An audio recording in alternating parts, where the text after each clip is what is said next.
When astronomers measure the universe, they discover a paradox. Almost everything that exists is invisible. Stars, planets, gas, and dust. The entire luminous cosmos make up only a small fraction of reality. The vast majority of the universe consists of components that do not emit light, do not absorb it, and do not interact with matter in familiar ways. These components are known as dark matter and dark energy, and together they dominate cosmic behavior.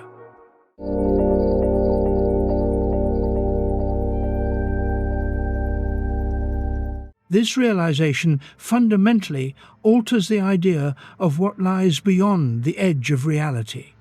The edge may not be far away in space or time.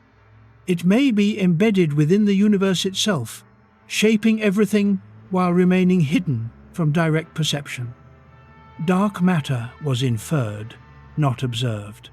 Galaxies rotate faster than visible matter alone can explain. Clusters of galaxies bend light more strongly than their luminous mass allows. Large-scale structure forms in patterns that require additional gravitational influence. Something unseen must be present. This unseen component behaves like matter. It has mass, it exerts gravity, but it does not interact electromagnetically. It does not shine, glow, or reflect. It passes through ordinary matter almost entirely unaffected. Dark matter forms vast halos around galaxies, scaffolding cosmic structure. Without it, galaxies would not form as they do. Stars would not remain bound. The universe would look radically different. Yet, despite its dominance, dark matter has never been directly detected. Decades of experiments have searched for it. Underground detectors, particle accelerators, space-based instruments. So far, no definitive signal has been found. This absence of detection does not imply non-existence. The gravitational evidence is overwhelming. It implies that dark matter interacts extremely weakly with ordinary matter. This makes dark matter a boundary phenomenon. It exists fully within our universe, yet lies beyond most forms of interaction. It is part of reality, but not part of experience. Dark energy is even more mysterious. While dark matter pulls matter together through gravity, dark energy appears to do the opposite. It drives the accelerated expansion of the universe. Observations of distant supernovae revealed that cosmic expansion is speeding up. Galaxies are not just moving apart, they are accelerating away from one another. Something is counteracting gravity on the largest scales. This something is called dark energy. It permeates all of space. Unlike matter, it does not clump. It remains uniform even as the universe expands. Dark energy dominates the energy content of the universe. It determines its fate. Whether the universe expands forever, tears itself apart, or settles into a cold, empty state depends on the nature of dark energy. Yet, dark energy is even less understood than dark matter. It may be a property of space-time itself, a vacuum energy, a manifestation of deeper physics. This raises a profound possibility. What we call empty space may not be empty at all. It may be filled with energy that shapes cosmic evolution. If so, then the edge of reality is not a boundary of objects, it is a boundary of interaction. Dark energy exists everywhere, yet interacts only through gravity. This challenges the intuitive idea that reality is made of things. Reality may be made of fields, properties, and dynamics that do not correspond to objects at all. Dark matter and dark energy together suggest that most of reality is invisible not because it is distant, but because it is subtle. This invisibility is not due to technological limitation alone. It may be intrinsic. These components may not interact in ways that allow direct detection. This, again, blurs the distinction between known and unknown. We know dark matter and dark energy exist through their effects. We do not know what they are. This is a recurring pattern in science. Effects precede understanding. Gravity was used centuries before its mechanism was understood. Atoms were inferred long before they were observed. Dark matter and dark energy may follow a similar path, or they may represent a new category entirely. Some physicists have proposed that dark matter and dark energy are signs that our understanding of gravity is incomplete. Perhaps gravity behaves differently at large scales. Perhaps space-time itself has additional degrees of freedom. If so, then dark components may not be components at all. They may be manifestations of deeper structure. This possibility ties dark matter and dark energy to earlier themes: extra dimensions, emergent spacetime, higher level structure. Dark matter could be matter moving through dimensions we cannot access. Dark energy could be pressure arising from geometry beyond spacetime. These ideas remain speculative, but they illustrate how invisible components push inquiry beyond familiar frameworks. Another possibility is that dark matter consists of entirely new particles, particles that interact only through gravity and perhaps weakly through other forces. If so, then reality includes an entire sector of matter that rarely interacts with ours, a hidden world overlapping our own, sharing space but not interaction. This would mean that reality is layered even within the same space-time. Visible matter and dark matter would coexist largely unaware of each other. This coexistence would be peaceful but profound. Galaxies would be shaped by matter we cannot see. Motion would be governed by invisible hands. Dark energy, if it is a property of vacuum, suggests that emptiness itself is active. Space would not be a passive stage, it would be a participant. This again challenges intuition. We think of nothing as absence. Physics suggests nothing may be something. This has implications for the edge of reality. Perhaps there is no sharp boundary between something and nothing. Perhaps reality transitions smoothly from matter to fields to properties. Dark matter and dark energy may represent intermediate layers, not objects, not void, but something else. Their existence also humbles human perception. Everything we see, every star and galaxy, is a minority component. Most of reality does not announce itself with light. This suggests that what we experience is not representative. It is biased toward what interacts with our senses. This bias shapes intuition. We imagine reality as luminous and solid. In truth, it may be dark and diffuse. This realization shifts the edge of reality inward. The unknown is not beyond the cosmos, it is embedded within it. Dark matter and dark energy are reminders that the universe still hides its essence. Not in distant realms, but in plain sight. Their study may reveal deeper laws, new symmetries, new dimensions, new ways of thinking about existence. Or they may reveal that some aspects of reality are permanently indirect, known only through influence. This would not diminish science. It would define its scope. Science does not require direct access to describe reality. It requires consistent explanation of effects. Dark components also influence cosmic destiny. If dark energy continues to dominate, the universe will expand faster and faster. Galaxies will drift beyond horizons. the observable universe will shrink in content.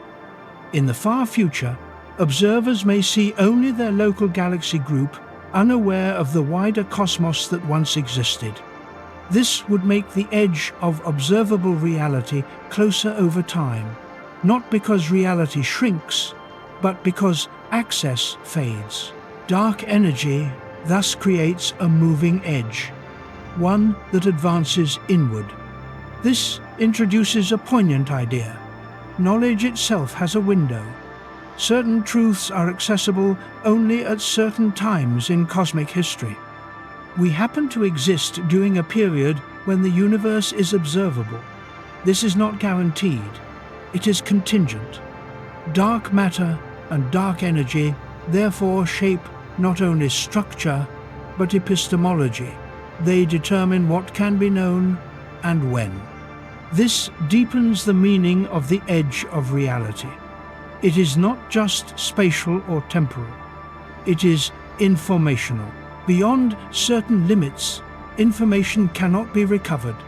Beyond others, it never reaches us. Dark components define these limits.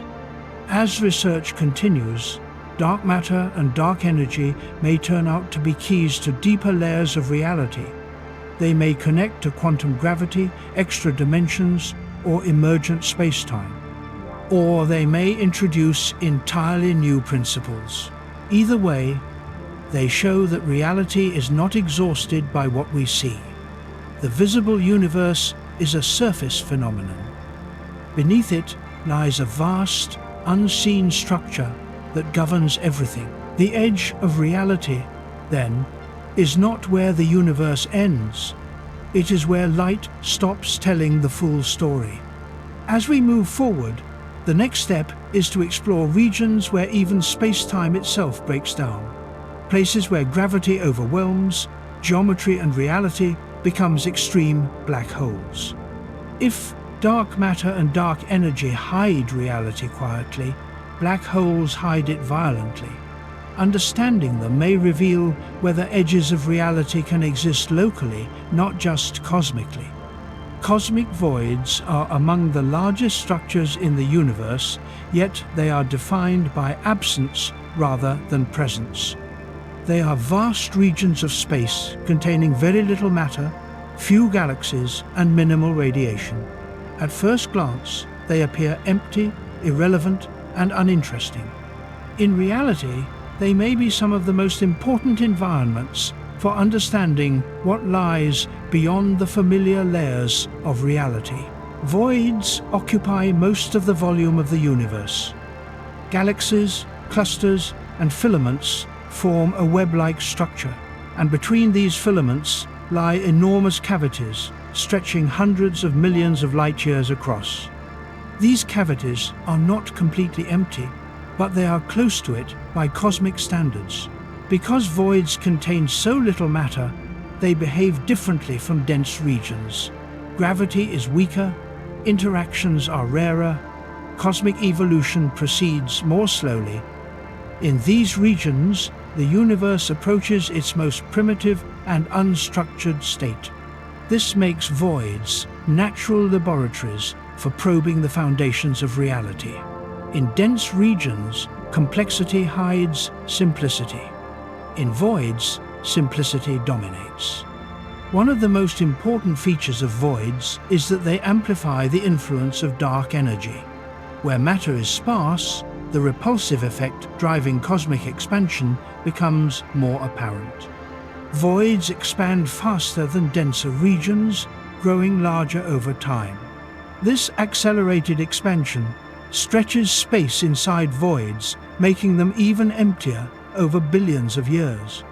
Matter drains from voids into filaments, leaving behind regions increasingly dominated by dark energy. In this sense, voids are previews of the universe's future. As expansion continues, more of the cosmos will resemble today's voids. Structure will thin out. Isolation will increase. This raises an unsettling possibility. The far future of the universe may be void-like on all scales.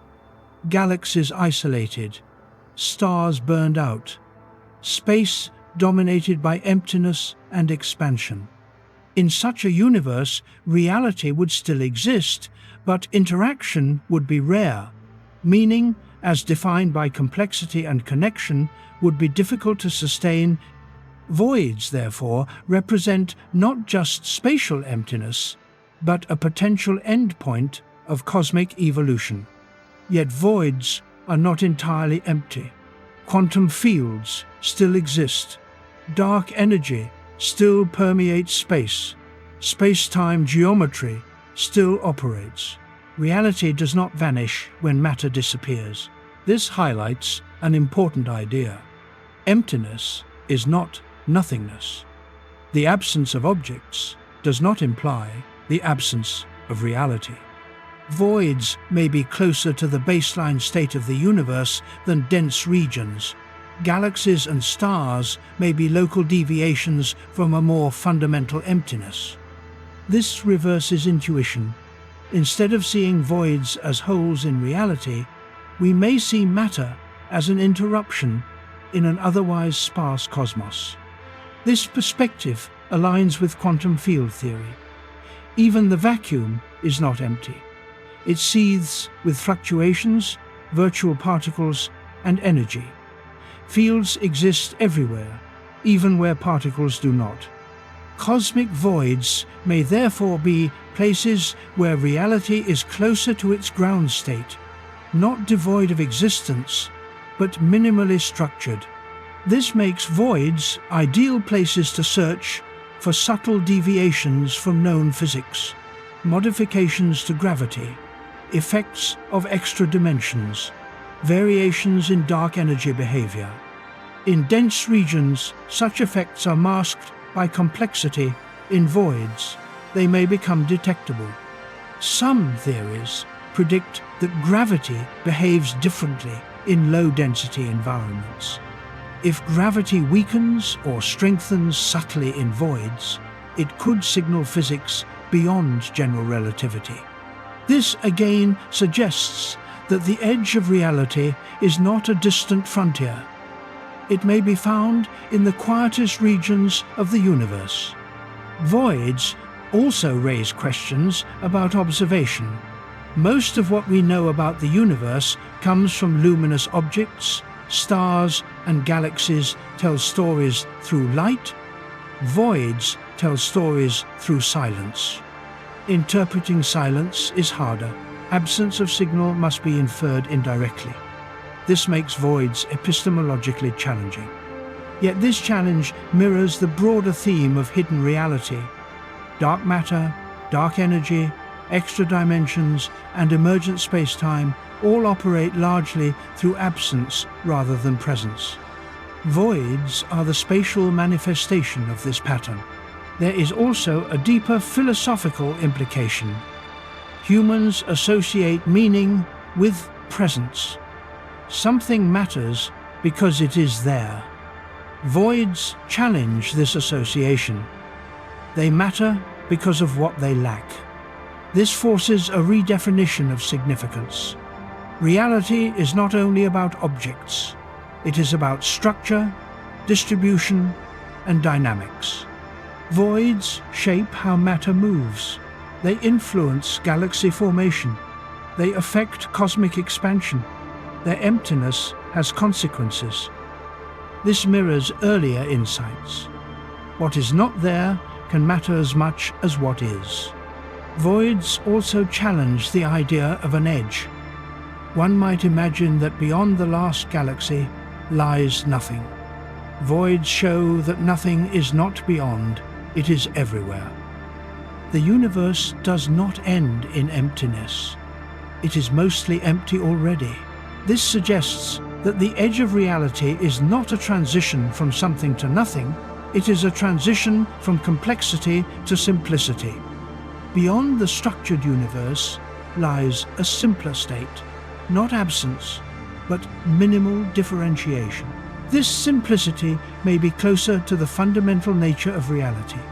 If so, then understanding voids is not about understanding what is missing. it is about understanding what remains when complexity fades. This has implications for cosmology and philosophy alike. It suggests that the universe may not be built from things, but from fields and geometry, with things emerging locally. Voids represent regions where emergence is weak. They may also reveal how reality behaves without observers. Life requires structure. Voids do not support life, yet they exist and evolve regardless. This reinforces a recurring lesson. Reality does not require observers to be real. Voids also invite speculation about whether they could host exotic phenomena, rare events, unusual physics, perhaps even new kinds of structure beyond current imagination. Because voids are so large and so empty, even rare processes could occur somewhere within them. However, there is no evidence that voids harbor anything beyond known physics. Their value lies in their purity, not their exoticism. They strip the universe down to its essentials. In doing so, they help clarify what reality is without decoration. This clarity is crucial when asking about the edge of reality. To know where reality might end, one must understand what remains when almost everything is removed. Voids show that even when matter and light are scarce, reality persists. Space expands, fields fluctuate, laws operate. There is no point at which reality fades into nothingness. Instead, reality thins out. This thinning suggests that the universe does not have an edge in the traditional sense. It does not stop, it becomes simpler. Simplicity, not emptiness, may be the true asymptote of existence. This insight reframes the edge of reality as a limit of complexity rather than existence. Beyond the dense, luminous cosmos lies a realm dominated by vacuum, expansion, and minimal structure. This realm is not beyond reality. It is reality in its most stripped-down form. Voids, therefore, act as bridges between the visible universe and deeper layers of existence. They remind us that reality does not announce itself with spectacle. It persists quietly, even when almost nothing happens. As we move forward, the next step is to examine places where reality becomes extreme rather than minimal, places where gravity overwhelms structure, information seems to vanish, and space-time itself breaks down. Black holes. If voids reveal reality at its simplest, black holes reveal it at its most intense. Understanding them may show whether reality can have local edges, where known laws cease to apply. Black holes are the most extreme objects known to physics. They are not merely massive bodies. They are regions where space-time itself is pushed beyond familiar limits.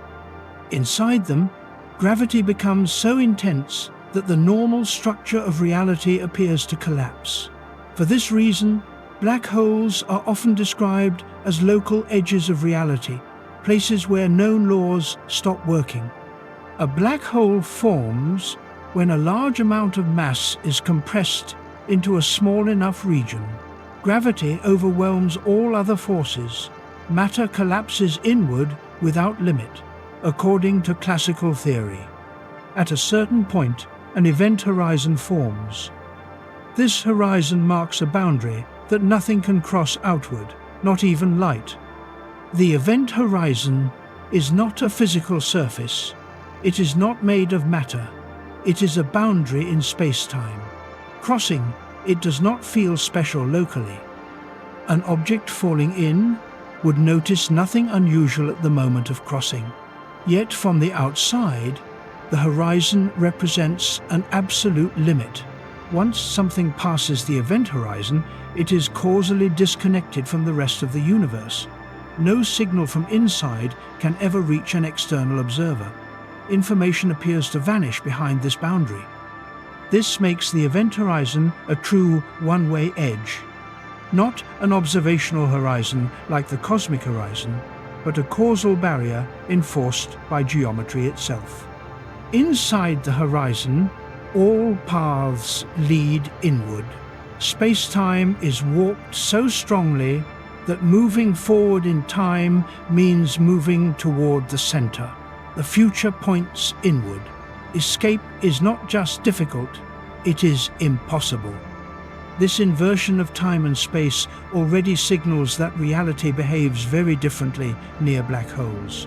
Concepts that feel fundamental elsewhere become interchangeable or lose meaning. According to general relativity, everything inside the horizon collapses toward a singularity. At the singularity, density and curvature become infinite. Space-time ends. Equations break down. This singularity is often described as the edge of reality, not metaphorically but mathematically. Beyond it, the theory cannot describe what happens. Yet physicists do not believe singularities are real physical objects. They are signs that general relativity is incomplete. Just as the Big Bang singularity marks a limit of description, not necessarily a beginning of existence, black hole singularities likely mark a limit of theory. Something else must happen at extreme densities. Quantum effects cannot be ignored. Space-time may not remain continuous. New physics must intervene. This makes black holes laboratories for probing the deepest layers of reality. They compress matter, energy, and information to extremes unattainable elsewhere. One of the most profound puzzles associated with black holes concerns information. According to quantum mechanics, information is never destroyed. According to classical black hole theory, information that falls in is lost forever. This conflict is known as the black hole information paradox. It is not a technical issue. It strikes at the consistency of physical law. If information is truly destroyed, then quantum mechanics fails. If it is preserved, then classical black hole theory must be revised. Decades of research suggest that information is not destroyed. Black holes are not perfect erasers. Subtle correlations preserve information, even as the black hole evaporates. This evaporation occurs through a process known as Hawking radiation. Black holes are not completely black. They emit faint radiation due to quantum effects near the horizon. Over extremely long timescales, a black hole can lose mass and eventually disappear. If it disappears completely, what happens to the information that fell in? This question forces a radical conclusion. Information must be encoded somewhere. It cannot simply vanish. This has led to the idea that information is stored at the event horizon itself, not inside the volume, but on the surface. The horizon becomes a kind of informational boundary.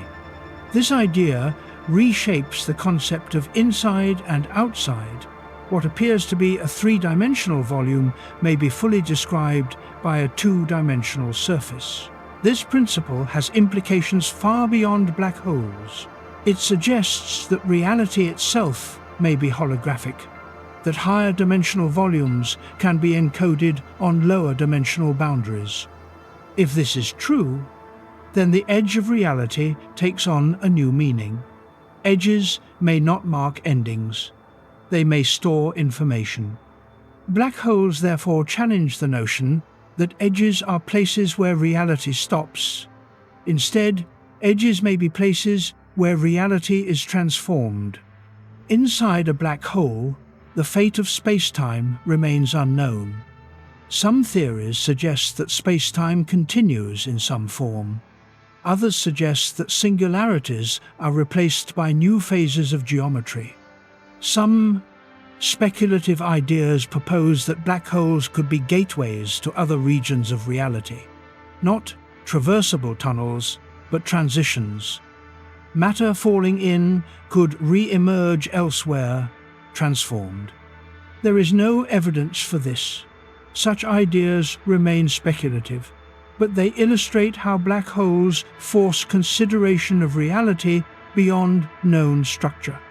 Even without such speculation, black holes demonstrate that reality has local boundaries, where ordinary concepts fail. Time behaves strangely, space collapses, causality becomes one-directional. These local edges do not end existence, they reshape it. From the outside, a black hole appears simple. It can be described by only a few parameters: mass, charge, rotation. Everything else seems erased. From the inside, if inside can be meaningfully defined, reality may be complex beyond imagination. This asymmetry between outside simplicity and inside complexity suggests that our perspective matters. What appears like an end from one viewpoint may be continuation from another. This theme recurs throughout cosmology. Horizons hide rather than eliminate. Black holes also suggests that reality is more robust than it appears. Even in extreme conditions, consistency is preserved. Laws bend, but do not break completely. This resilience hints that reality does not have abrupt ends, it has transitions. The event horizon is therefore not the edge of existence. It is the edge of accessibility. This mirrors the cosmic horizon, but at a local scale. In both cases, beyond lies more reality, inaccessible by design. This leads to a sobering conclusion. Reality may contain many such inaccessible regions. Black holes, horizons, and other extreme structures partition existence into domains. We live in one domain. Others exist without reference to us. This does not imply that reality is fragmented into disconnected pieces without coherence. Deeper laws may unify these domains at a level we do not yet understand. Black holes may be windows into that level. They expose the fault lines of current theories. Understanding black holes requires reconciling gravity, quantum mechanics, and information. This reconciliation may reveal what reality is made of at its core. Until then, black holes remain the clearest examples of local edges of reality, places where the universe confronts its own limits. They show that edges do not require distance. They can exist wherever conditions become extreme. This reinforces a broader lesson. The edge of reality is not a single boundary at the outskirts of the cosmos. It is a recurring feature wherever our descriptions fail.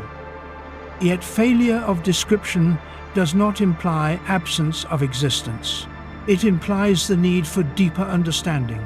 Black holes, therefore, do not represent voids in reality. They represent density of reality beyond comprehension. As we move forward, the next step is to consider an even more speculative counterpart. If black holes represent entrances, could there be exits, theoretical objects known as white holes? If they exist, they would challenge our understanding of time, causality, and the direction of reality itself. White holes are among the most speculative objects in theoretical physics, yet they arise naturally from the same equations that predict black holes. If black holes are regions where matter and information fall in but cannot escape, white holes would be the opposite, regions where matter and information emerge but cannot enter. They represent not just exotic objects, but a radical challenge to how reality handles time, causality, and direction. In general relativity, the equations describing spacetime are time-symmetric. They do not inherently prefer a direction of time. For every solution that describes matter collapsing inward, there exists a mathematically valid solution where matter expands outward. Black holes correspond to one direction of this symmetry. White holes correspond to the other. A white hole would have an event horizon similar to a black hole, but reversed in function. Nothing could cross the horizon inward. Instead, matter, radiation, and energy would emerge from it, expelled into surrounding space. From the outside, a white hole would appear as a sudden, violent outpouring of energy. From the inside, if inside has meaning, it would be inaccessible. No observer could enter to investigate. This already sets white holes apart from any known object. Black holes form naturally from stellar collapse. White holes have no known formation mechanism in our universe. Nothing in observed astrophysics suggests that matter spontaneously emerges from nothing in this way. Entropy considerations strongly disfavor white holes. They would represent an extreme decrease in entropy, a reversal of the arrow of time. This is the core problem. While general relativity allows white holes mathematically, thermodynamics appears to forbid them physically. Entropy tends to increase. Black holes fit this rule perfectly. They absorb matter, increase entropy, and simplify structure. White holes would do the opposite. They would create order from chaos, violating the second law of thermodynamics. Because of this, most physicists consider white holes unphysical, mathematical artifacts rather than real objects. Yet their existence in the equations cannot be dismissed casually. Equations that describe reality do not usually produce meaningless solutions. They often point to regimes where assumptions break down or interpretations must change. This raises a subtle question. Are white holes impossible, or are they forbidden only under familiar conditions?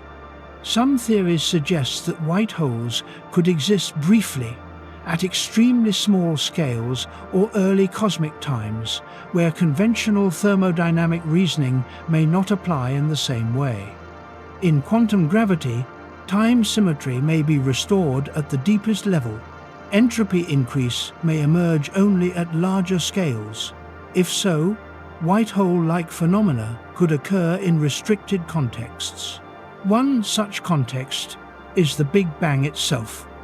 Some researchers have suggested that the Big Bang resembles a white hole, a boundary from which space-time and matter emerge, but into which nothing can enter. This does not mean the universe is literally a white hole, but the analogy is instructive. Both involve one-way boundaries and outward flow of energy. If the Big Bang is interpreted as a kind of white hole, then white holes would not be localized objects, but global transitions, not things in space, but beginnings of space. This reframes the idea of an exit from space-time.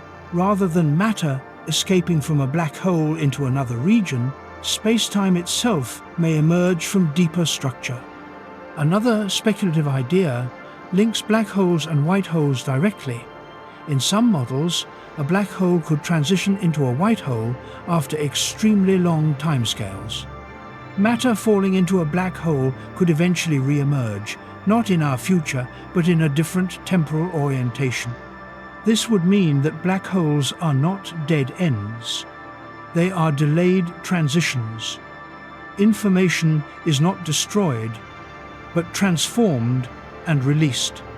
In such models, the apparent permanence of black holes is an illusion created by time dilation and horizon effects from the outside. The process appears frozen. From a deeper perspective, it completes. This idea is highly speculative, but it addresses several deep problems at once. It preserves information. It avoids singularities. It restores time symmetry at a fundamental level. If such transitions exist, then black holes and white holes would be two phases of the same object viewed from different temporal perspectives. This would imply that reality does not strictly enforce one direction of time at its deepest level. The arrow of time may be emergent, not absolute. White holes also force reconsideration of causality. In ordinary physics, causes precede effects. White holes would appear to produce effects without identifiable causes within our spacetime. This would violate everyday notions of explanation, yet similar violations already appear in quantum phenomena, where outcomes occur without classical causes. White holes may represent macroscopic analogues of such behavior, not random, but causal relative to our description. This again suggests that our intuitive categories may not apply universally. Causality may be a feature of certain regimes, not a fundamental principle everywhere. If white holes existed, they would represent local edges of time itself, places where the direction of temporal flow breaks or reverses. This would have enormous implications. It would mean that the universe contains regions with different temporal orientation, not just different histories, but different arrows of time. Observers in such regions, if they could exist, would experience reality very differently. However, there is no evidence for white holes in the current universe. No observed phenomena require them for explanation. No astrophysical signatures point convincingly in their direction. This absence makes white holes a theoretical curiosity rather than an empirical proposal. Yet their conceptual value remains. They show that the equations describing reality permit far stranger possibilities than what we observe. They also show that reality may be constrained not just by equations, but by initial conditions. White holes may be allowed by laws, but excluded by how the universe began. This distinction is important. Laws describe what is possible. History determines what is realized. White holes may be possible in principle, but unrealized in our cosmic history. This again ties back to the edge of reality. Edges may exist not because laws forbid passage, but because history selects outcomes. The universe we observe may be one realization among many allowed by deeper laws. White holes may belong to unrealized possibilities. This does not make them meaningless. Understanding what is allowed but unrealized helps clarify what shapes reality. White holes also sharpen the distinction between mathematical existence and physical existence.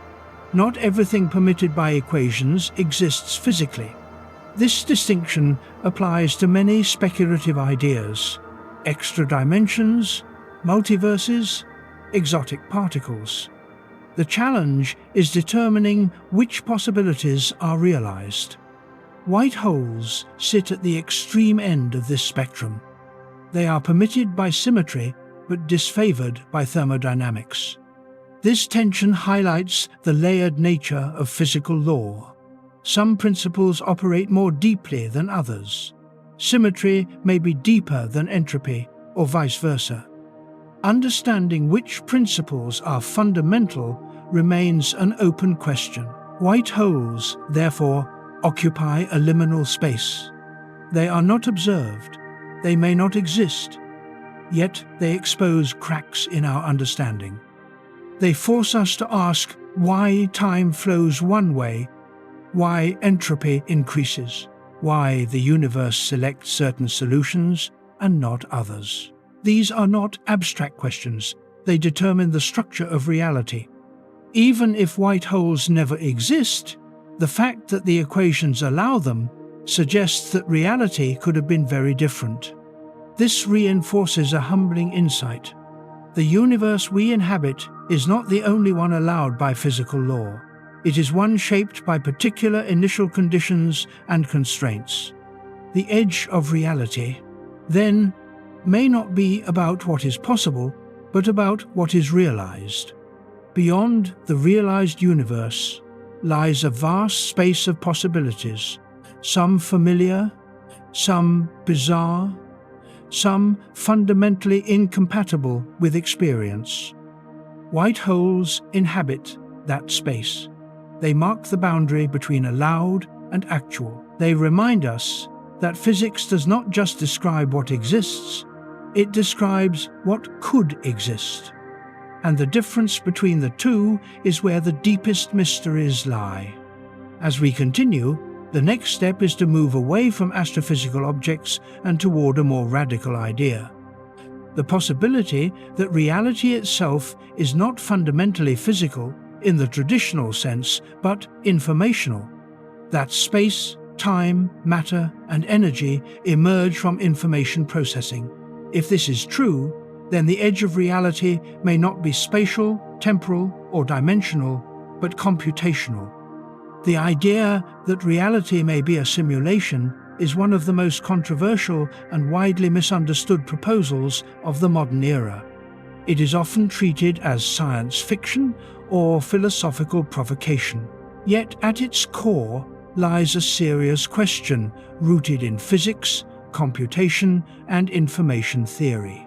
If the universe is governed by discrete laws, finite information, and computable processes, then it becomes reasonable to ask whether reality itself is fundamentally informational rather than material. This idea does not begin with computers. It begins with the observation that the universe behaves in ways that resemble computation. Physical laws are precise, outcomes follow rules. States evolve according to equations. Information is conserved, transformed, and encoded across space and time. When physicists describe reality, they increasingly do so in terms of information. Black holes are described by entropy and information content. Space-time geometry appears linked to entanglement patterns. Quantum states encode probabilities rather than concrete trajectories. Matter and energy become carriers of information rather than substances in the classical sense. This shift in language is not cosmetic. It reflects a deeper insight. What exists may be defined not by what it is made of, but by how it is structured and how it changes. From this perspective, the universe resembles a vast information processing system. Particles are states, interactions are rules, evolution is computation.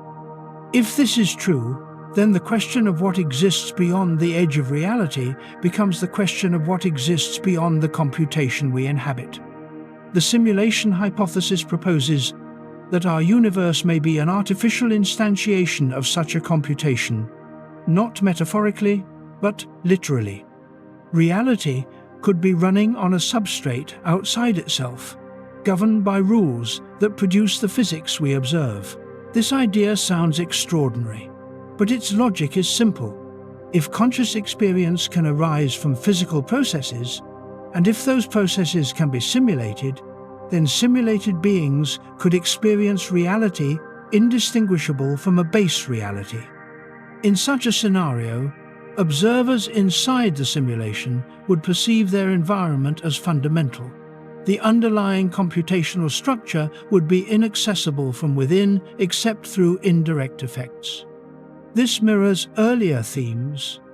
Horizons, extra dimensions, and emergent space-time all describe inaccessible layers that nevertheless shape experience. Simulation adds a different kind of inaccessibility, not spatial or dimensional, but ontological. If reality is simulated, then the edge of reality is not a physical boundary, it is the limit of the simulation itself. Beyond that limit would lie the substrate on which the simulation runs, a deeper reality not governed by our physical laws. This does not require intention, intelligence, or purpose in a human sense. A simulation could arise as a byproduct of exploration, modeling, or processes incomprehensible to us. Motivation is irrelevant to the structural question. Critics often dismiss the simulation idea as unfalsifiable. Yet, many accepted aspects of physics are also not directly falsifiable. What matters is whether the idea is consistent with known facts and whether it generates meaningful questions. The simulation hypothesis raises concrete questions. Is information in the universe finite? Are physical quantities discrete or continuous? Are there limits to resolution? Are there computational bounds on complexity? Remarkably, physics increasingly suggests yes. Quantum mechanics implies discreteness at fundamental scales. There are smallest units of action, smallest measurable lengths, smallest time intervals, beyond which the concept of measurement loses meaning. Information density appears finite. Black holes impose limits on how much information can be stored in a region of space. The universe may have a maximum information capacity. These features resemble constraints in computational systems: finite memory, finite resolution, finite processing speed. This resemblance does not prove simulation, but it weakens the assumption that reality must be continuous and unbounded. Another clue comes from error correction. Quantum systems exhibit behaviors similar to error-correcting codes. Entanglement appears to protect information against noise. Space-time geometry may emerge from error correction structures. This is striking. Error correction is a concept from information theory, not classical physics. Its appearance suggests that the universe is designed or structured to preserve information. Preservation of information is a computational goal. Again, this does not imply intention, and natural processes can produce computationally efficient structures. Evolution does so routinely. But it strengthens the idea that information is primary. If information is primary, then matter and energy become secondary. They are expressions of information states. This redefines existence. To exist is to be instantiated as information. From this perspective, what lies beyond the edge of reality may be more information, higher-level rules, a different encoding. The simulation idea also reframes the concept of physical law. Laws may not be ultimate truths. They may be constraints imposed by the simulation environment. Constants may not be fundamental. They may be parameters. This would explain fine-tuning without invoking design. Parameters are chosen because they work within the simulation constraints. This again parallels earlier ideas about environmental laws in multiverse scenarios. Simulation is another way to generate diversity of laws. The difference is that simulation implies an external context, while multiverse scenarios do not require one. This external context raises philosophical discomfort. Humans resist the idea that reality depends on something else. It feels diminishing. Yet dependency does not imply meaninglessness. Characters in a novel are meaningful within the story, even though the book exists on paper. The analogy is imperfect, but instructive. Internal meaning does not require ultimate fundamentality. If we are simulated, our experiences are still real experiences. Pain still hurts. Joy still matters. Meaning does not evaporate because of origin. This is a crucial point. The simulation hypothesis does not trivialize existence. It relocates its foundation. Yet, the hypothesis also raises disturbing questions. Could the simulation end? Could it be modified? Could laws change? These questions mirror fears humans have always had: cosmic destruction, divine intervention, arbitrary catastrophe. Simulation simply reframes these fears in modern language. But physics already accepts that the universe could end. Vacuum, decay, heat death, Big Rip, meaning has never required permanence. Simulation adds no new existential vulnerability. It adds a different narrative. There is also the question of detectability. Could we ever know if we are in a simulation? Most serious discussions conclude that direct proof is unlikely. A well-designed simulation would hide its substrate. Accessing it would require stepping outside the rules, which is impossible from within. However, indirect hints have been proposed. Limits on computation, discretization artifacts, anomalies in physical constants. None of these provide evidence so far. They merely show that the idea is not logically incoherent. The lack of evidence again reinforces a theme. Beyond the edge of reality may exist, but may be permanently inaccessible. This does not make it unreal, it defines our position within it. Simulation also intersects with earlier ideas of holography and emergent space-time. If reality is information, then space and time may be interfaces, not foundations. What we perceive as distance may be a measure of information separation. What we perceive as time may be a measure of computational steps. This is not metaphor. Serious research explores space-time as emergent from information processing.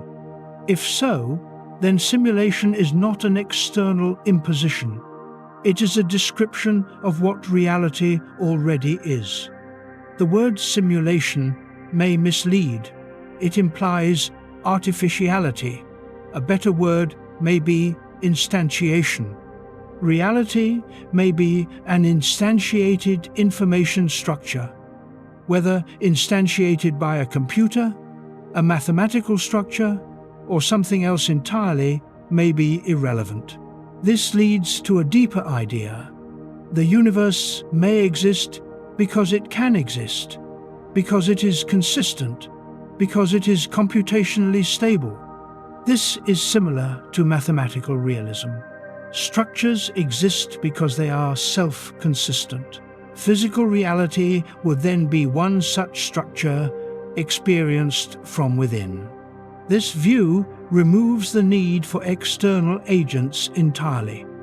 Reality does not need a simulator. It simply exists as an information pattern. In this case, simulation is not the correct framing.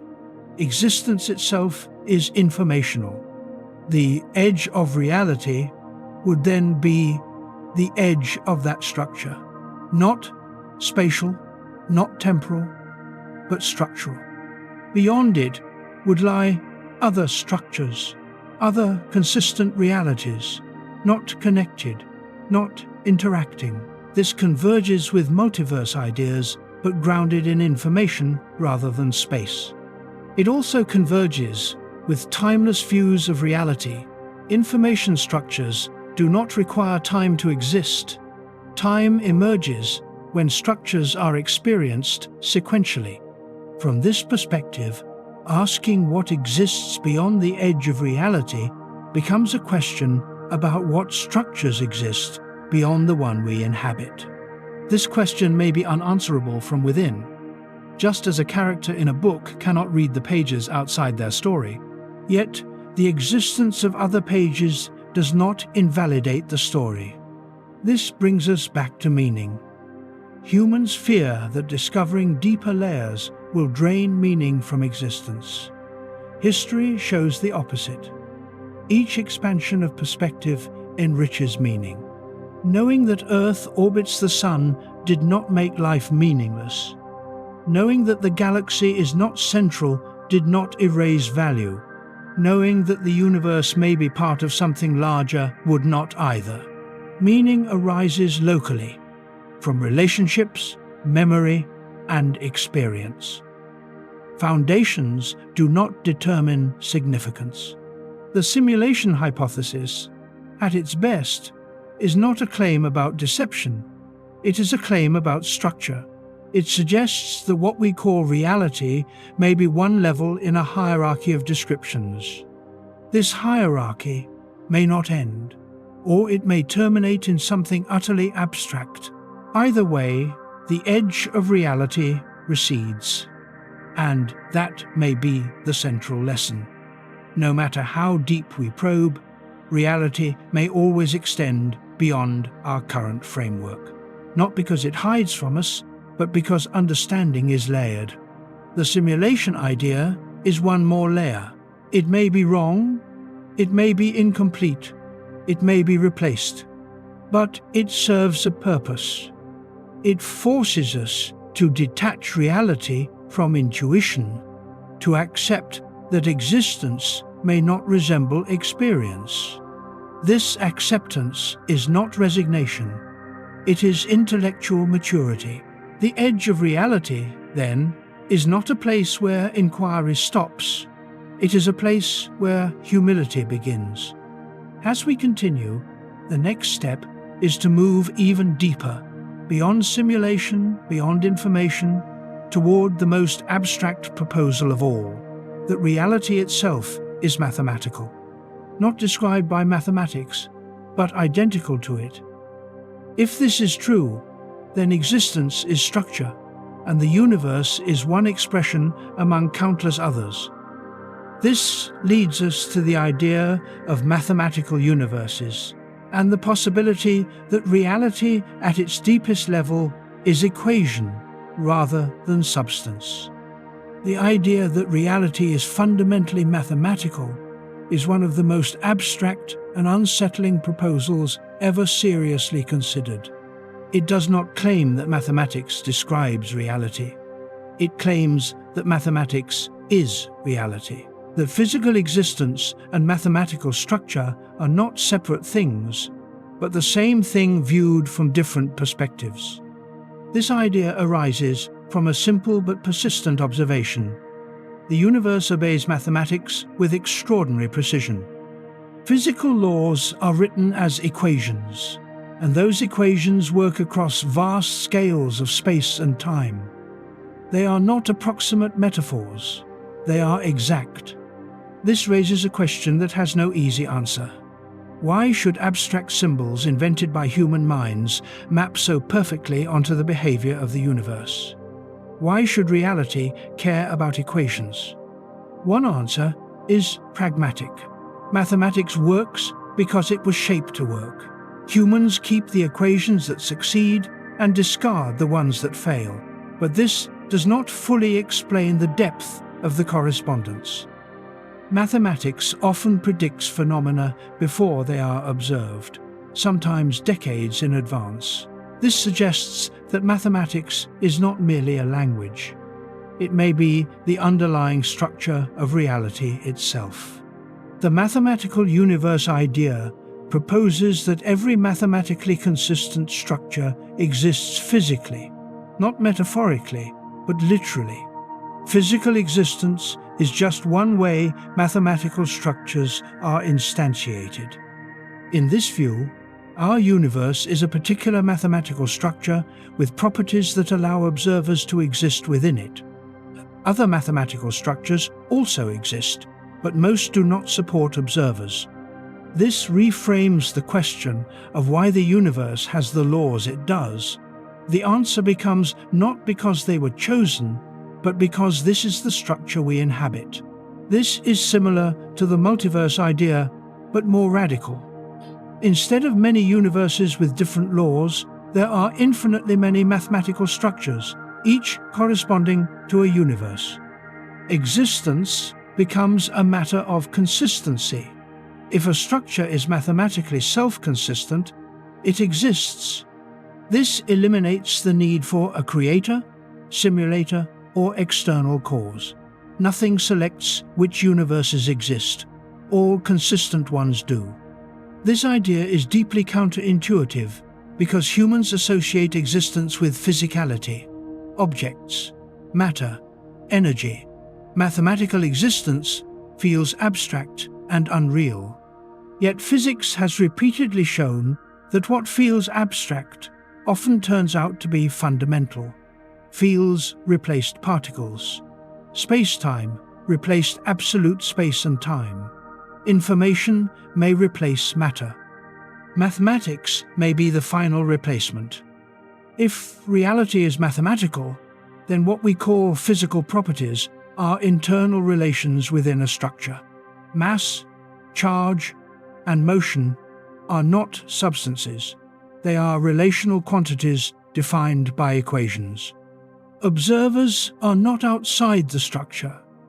They are substructures within it. Self-aware patterns capable of modeling other parts of the structure. This is a crucial point. Consciousness does not float above reality, it is embedded within mathematical relations. This embedding explains why observers experience reality from the inside. They do not see equations, they experience consequences. From within a structure, existence feels physical. Solidity, duration, and causality emerge naturally from relational consistency. This explains why the universe feels real even if it is abstract at its foundation. If this view is correct, then the edge of reality is not a boundary of space or time. It is a boundary of structure. Beyond our universe lie other structures with no connection to ours. There is no space between them, no time separating them. They simply coexist abstractly. This eliminates the idea of beyond as a direction. Beyond becomes a category change. Asking what exists beyond reality becomes asking what structures exist beyond this one. The answer may be all of them. This is both liberating and unsettling. Liberating because it removes arbitrary selection, unsettling because it removes uniqueness. Our universe is not special because it was chosen. It is special because it allows observers. This shifts explanation from causation to selection, not design, but compatibility. Some criticize this idea as unfalsifiable. If all mathematical structures exist, then no observation can disprove it. This criticism is fair.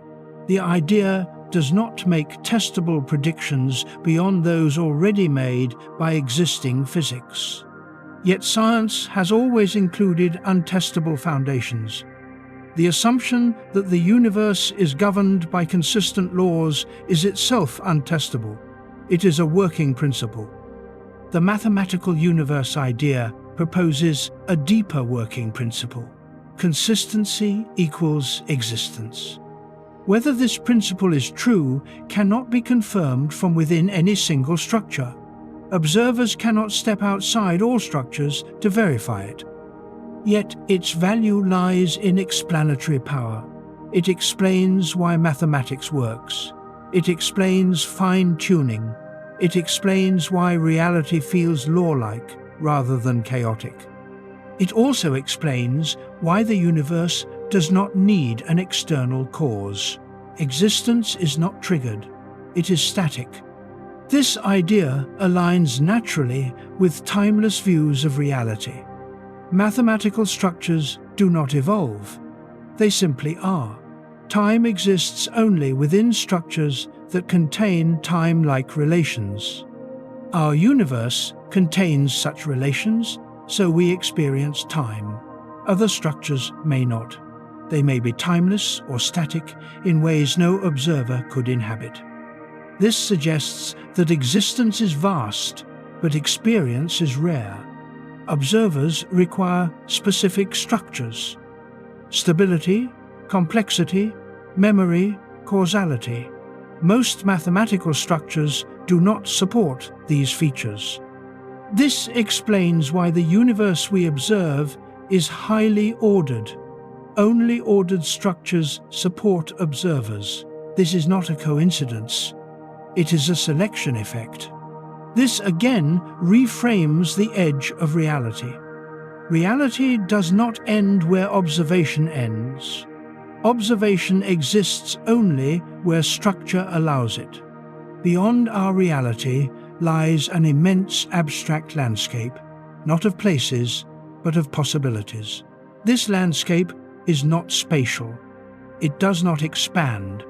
It does not evolve. It exists timelessly. This makes the word beyond misleading. There is no outside. There is coexistence without interaction. From within our universe, other structures are inaccessible not because of distance, but because of incompatibility. They do not share variables. They do not share relations. They do not share information. This makes them utterly unreachable. This may sound like metaphysics rather than physics. Yet the boundary between the two has always been porous. Physics rests on assumptions about existence that cannot be tested directly. The mathematical universe idea simply makes one such assumption explicit. It also aligns with earlier ideas explored in this documentary: multiverses, simulations, informational reality. All point toward abstraction. Mathematical reality is the extreme form of this trend. If reality is mathematical, then the question of what exists beyond the edge of reality dissolves. There is no edge. There are only different structures. Our universe does not sit at the edge of existence. It sits within a vast space of structures. This space is not a place. It is a set. This conclusion can feel cold. It strips existence of narrative. No beginning, no end, no progression. Yet narrative exists within structures that support it. Our universe is one of them. Meaning does not require global narrative. It requires local coherence. The mathematical universe idea does not deny meaning. It relocates it. Meaning arises within structures, not across them. This is consistent with human experience. Meaning arises in lives, not in the cosmos as a whole. The universe does not owe us purpose. Purpose arises within it. This idea, therefore, does not diminish humanity. It contextualizes it. We are not the center of existence. We are a pattern within one structure among many. This has always been the direction of scientific discovery. Each step removes centrality and replaces it with context. This step may be the final one, or it may be another layer, because even if reality is mathematical, one can still ask why mathematics exists. And that question may have no answer at all. Existence may be a brute fact, not caused, not chosen, simply present. This is difficult to accept because humans seek explanation, yet explanation itself may be a feature of certain structures, not a universal requirement. The mathematical universe idea invites humility. It suggests that some questions may not have answers in the way we expect. Yet it also invites awe. Existence may be far larger, deeper, and more elegant than any story could capture. The edge of reality, in this view, is not a wall. It is the limit of relevance. Beyond it lie structures that do not concern us, not because they are inferior, but because they are incompatible. This does not make our reality small. It makes it precise. Our universe is not everything. It is something, and something is enough. As we continue, the next step is to return from extreme abstraction to a question that bridges physics and philosophy directly. If reality may be mathematical or informational, what role does consciousness play? Is consciousness fundamental, or is it emergent? Could reality exist without observers, or does observation shape reality itself? This leads us to one of the deepest questions of all: whether reality depends on being observed, or whether it exists entirely independently of mind. Consciousness occupies a strange position in discussions about reality. It is the only thing we know directly, yet it is the hardest thing to explain. Every observation of the universe is filtered through conscious experience, which raises an unavoidable question. Does reality exist independently of observers, or does observation play a fundamental role in shaping what is real? This question is often misunderstood. It is not asking whether the universe disappears when no one looks at it. It is asking whether the structure of reality depends, even in part, on observation. Classical physics assumed a clear answer. Reality exists objectively and independently. Observation reveals facts, but does not create them. The universe behaves the same whether anyone is watching or not. Quantum mechanics disrupted this certainty.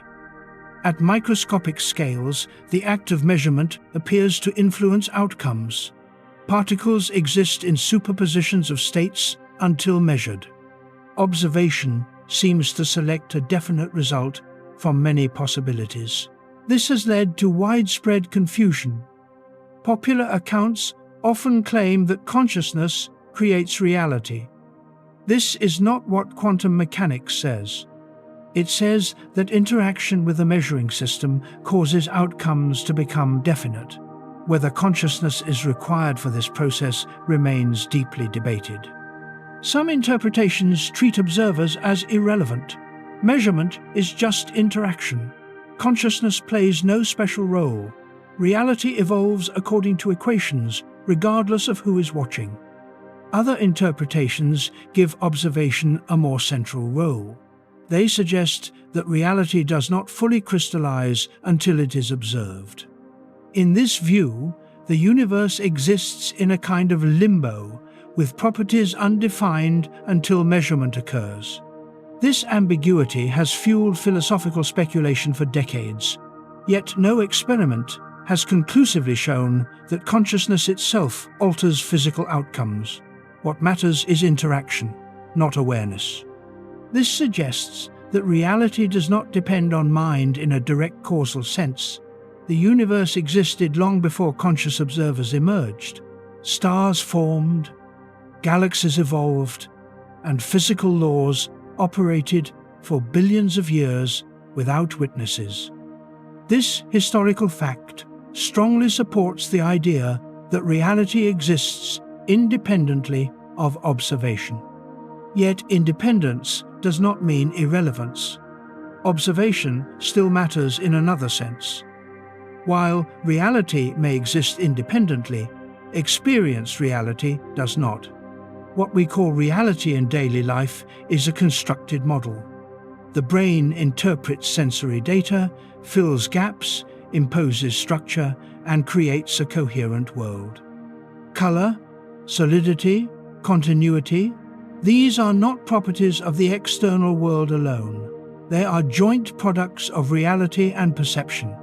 This means that experienced reality is not identical to objective reality. It is an interface. This interface evolved for survival, not for truth. It highlights relevant features and ignores most of what exists. Entire layers of reality, electromagnetic fields, quantum states, dark matter, are absent from direct experience. From this perspective, the edge of reality may not be a boundary in existence, but a boundary in perception. What lies beyond the edge of perceived reality may be vast, even within the same space. This again complicates the question of whether observers shape reality. They do not shape existence, but they shape appearance. The world we experience is a filtered projection, not a full representation. This projection is remarkably stable and consistent because it reflects real structure, but it is incomplete. This incompleteness can be mistaken for absence. What we do not perceive feels unreal. Yet physics repeatedly reveals layers of reality that perception ignores. This suggests that consciousness is not a creator of reality, but a selector of relevance. It selects which aspects of reality enter experience. This selection creates the illusion that reality is smaller than it is. This illusion fuels questions about edges and beyonds. Yet there is a deeper issue. Even if reality exists independently, the laws we formulate depend on observation. Science builds models from data. Data requires observers. This introduces a subtle circularity. Reality produces observers. Observers produce descriptions of reality. This feedback loop does not imply that reality depends on observers to exist. It implies that knowledge of reality depends on observers to arise. This distinction is critical. Without observers, reality would still exist, but there would be no descriptions, no theories, no questions. In this sense, the universe is indifferent to being known. This indifference is often emotionally difficult to accept. Humans seek significance. We want the universe to care. Physics offers no such reassurance. It describes structure, not meaning. Meaning arises within conscious systems, not from the universe as a whole. This does not diminish meaning. It localizes it. Another question arises. Could consciousness itself be fundamental? Could it be a basic feature of reality rather than an emergent one? Some philosophical positions argue that consciousness cannot be reduced to physical processes. They suggest that mind is as fundamental as matter or space. These views are controversial and lack empirical support.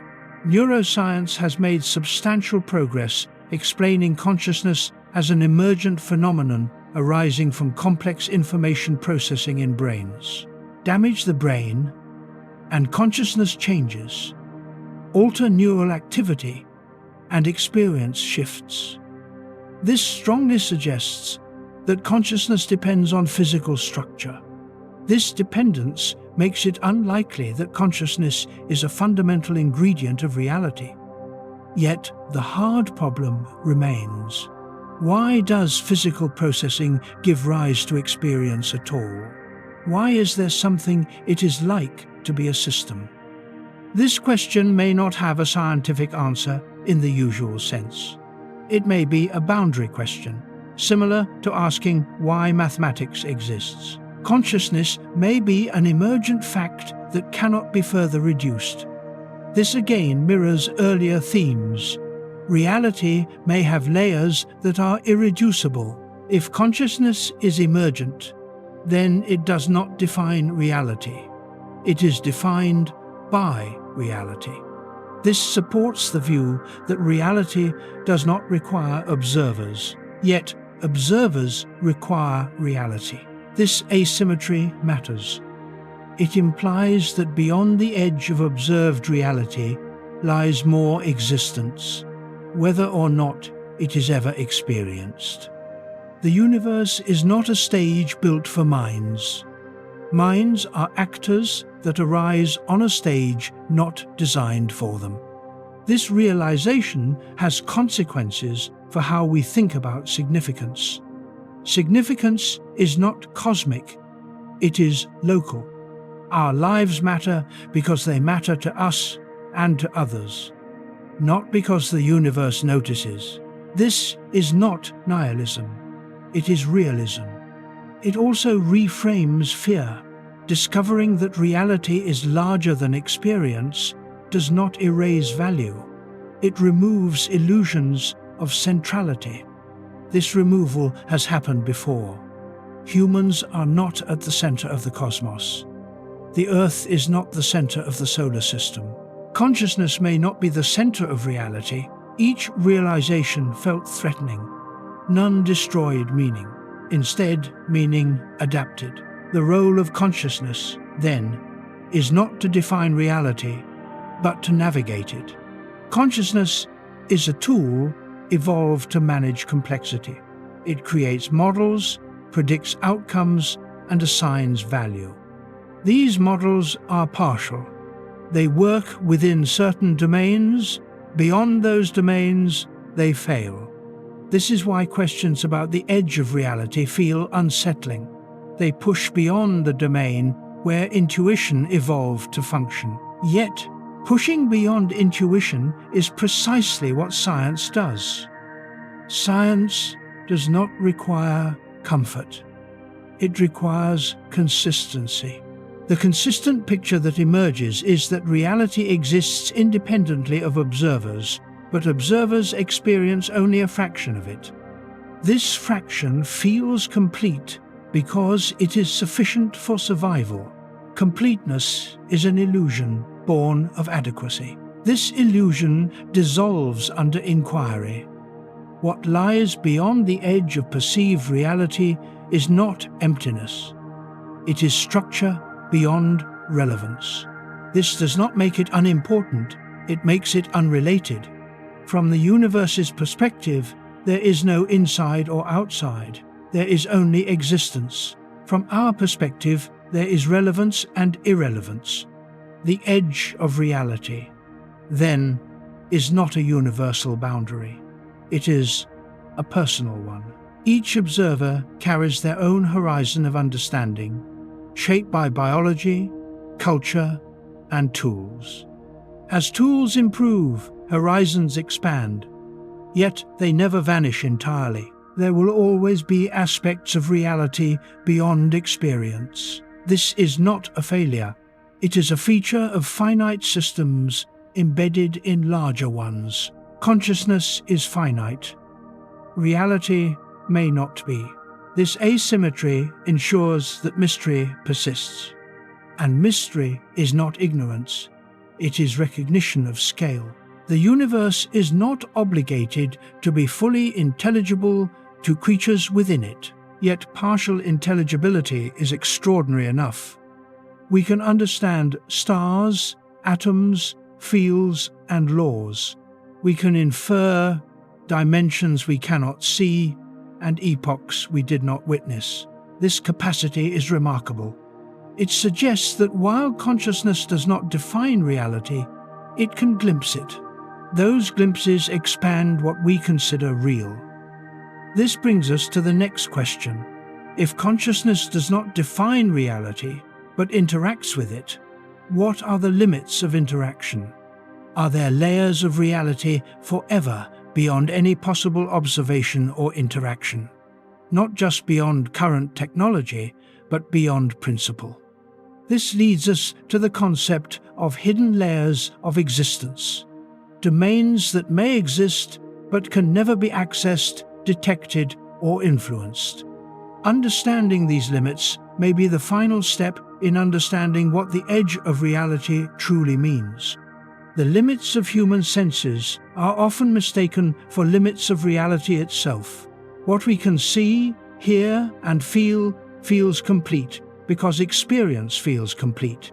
Yet biology places strict constraints on perception. Our senses evolved not to reveal the universe, but to keep organisms alive. As a result, vast portions of reality lie outside direct awareness. This mismatch between reality and perception is fundamental. Humans perceive a narrow band of electromagnetic radiation and call it light. Beyond this thin slice lie radio waves, infrared, ultraviolet, X-rays, and gamma rays, all equally real, all shaping the universe in ways invisible to unaided senses. The same is true for sound, pressure, temperature, and motion. We perceive only specific ranges, as beyond them, reality continues uninterrupted. This fact alone shows that reality does not conform to perception. Perception conforms to survival needs. Technology extends perception, but extension does not eliminate limits. Instruments translate signals into forms we can interpret. They do not grant direct access to all that exists. Even with the most advanced detectors, we observe indirectly. Graphs, numbers, images are representations, not reality itself. This introduces an unavoidable filter. Reality is always mediated. This mediation raises a deeper question. Are there aspects of reality that are not just difficult to detect, but fundamentally inaccessible? Layers that no observer, no matter how advanced, could ever interact with. Physics suggests the answer may be yes. Some limits arise from fundamental principles, not technological shortcomings. Horizons, conservation laws, and quantum uncertainty impose absolute boundaries. The cosmic horizon limits what can ever be observed, regardless of future technology. Regions beyond it recede faster than light can traverse space. Information from them will never reach us. This is not a temporary ignorance. It is permanent inaccessibility. Black hole horizons impose similar limits locally. Once information crosses the horizon, it cannot return in usable form. The region exists, but interaction ends. Quantum mechanics introduces another kind of limit. Uncertainty is not about measurement error. It is about what can exist simultaneously. Some properties cannot be precisely defined at the same time. This is not a limitation of instruments. It is a limitation of reality itself. These limits suggest that reality includes domains that exist but cannot be fully known, even in principle. This challenges a common assumption that with enough progress, science will eventually explain everything. Science may explain all that is explainable, but explainable may not mean all that exists. This distinction is subtle but important. There may be aspects of reality that exist but cannot be represented in any model accessible to observers within the universe. This is not mysticism. It is a consequence of being embedded within the system one is trying to understand. A system cannot fully model itself without loss of information. Any internal description is necessarily partial. This idea appears in mathematics and computation. Systems cannot fully contain complete descriptions of themselves without contradiction or incompleteness. Reality may obey similar constraints. If so, then there may be hidden layers of existence that are real but structurally inaccessible. These layers would not be hidden because they are far away.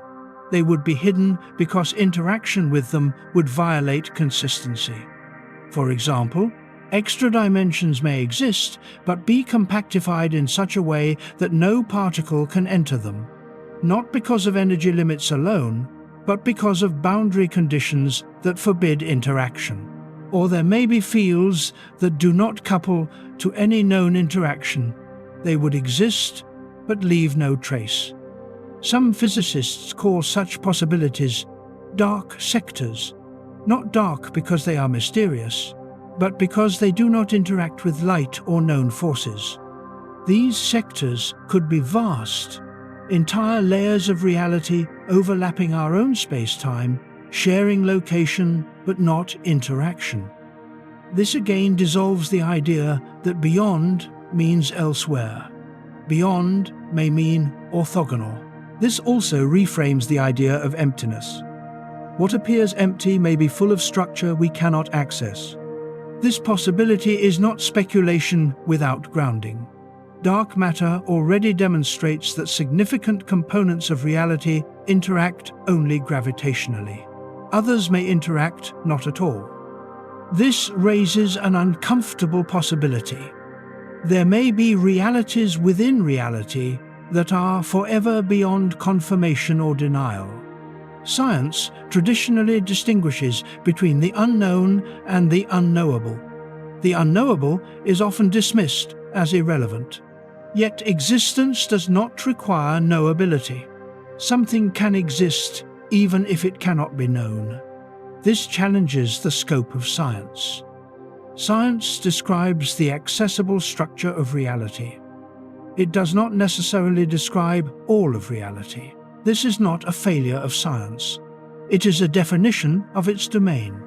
Confusing the scope of science with the scope of existence leads to unnecessary conflict between physics and philosophy. Physics answers how questions within accessible domains. Philosophy addresses boundary questions about existence itself. Hidden layers of reality sit at this boundary. They may be real, they may matter indirectly, or they may have no influence whatsoever.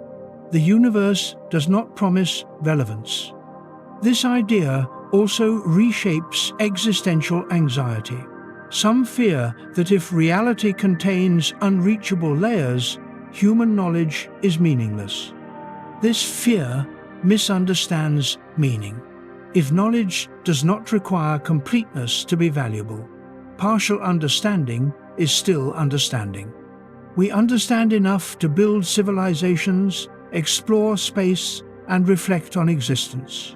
The presence of inaccessible layers does not negate this, it contextualizes it. Hidden layers also explain why certain questions persist without resolution. Questions about ultimate origins, absolute foundations, or totality may be undecidable. Not because humans are unintelligent, but because such questions exceed what an embedded system can answer. This suggests that the edge of reality is not just a physical boundary, but a logical one. Beyond certain points, questions lose operational meaning. This does not mean they are meaningless. It means they cannot be resolved within the system. This is similar to asking what lies outside all possible maps. The question presupposes a mapping that cannot exist. This realization requires intellectual humility. The universe may not be fully transparent to itself, yet this opacity does not imply chaos. Hidden layers may be structured, lawful, and consistent. They simply do not intersect our domain. This possibility aligns with earlier discussions of mathematical universes and informational reality. Structures may exist without relation. Existence does not require interaction.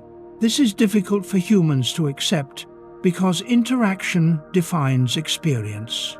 Something that cannot be interacted with feels unreal. Yet gravity waves were once non-interacting with our senses. Neutrinos pass through the Earth almost without interaction. They exist regardless of our awareness. Interaction defines detection, not existence. Hidden layers, therefore, represent reality beyond detection. This also means that the concept of edge is relative. An edge is defined by interaction limits. Beyond an interaction boundary lies more existence, not nothing. This interpretation removes drama from the idea of edges. They are not cliffs, they are horizons. Horizons do not mark endings, they mark perspective limits. As technology improves, some horizons recede, others remain fixed. The cosmic horizon will never recede. Quantum uncertainty will never vanish. Logical incompleteness will never be eliminated. These permanent limits define the ultimate edges of human inquiry. Within them lies an immense domain of knowledge. Beyond them lies existence we cannot touch. This may sound unsatisfying. Humans seek closure, yet closure has never been part of scientific reality. Every answered question reveals deeper ones. The idea of hidden layers suggests that this process may never terminate. Reality may always have more layers than any observer can uncover. This does not mean inquiry is futile. It means inquiry is endless. Endlessness is not failure, it is richness. This brings us back to the original question. What exists beyond the edge of reality? The answer is not a single thing. It is not a place or object. It is whatever lies beyond the limits of interaction, perception, and description. that may include other universes, extra dimensions, informational substrates, mathematical structures, or layers forever hidden. Some of these may influence us, others may not. The universe does not guarantee accessibility. This realization completes a pattern that has emerged throughout this exploration. The edge of reality is not a boundary of existence. It is a boundary of relation. Beyond it lies existence without relation. This is not nothing. It is simply not part of our story. And that may be the deepest insight of all. Reality does not exist for us. We exist within a small region of it. This does not diminish our place, it defines it. We are participants in a fragment of a vast structure.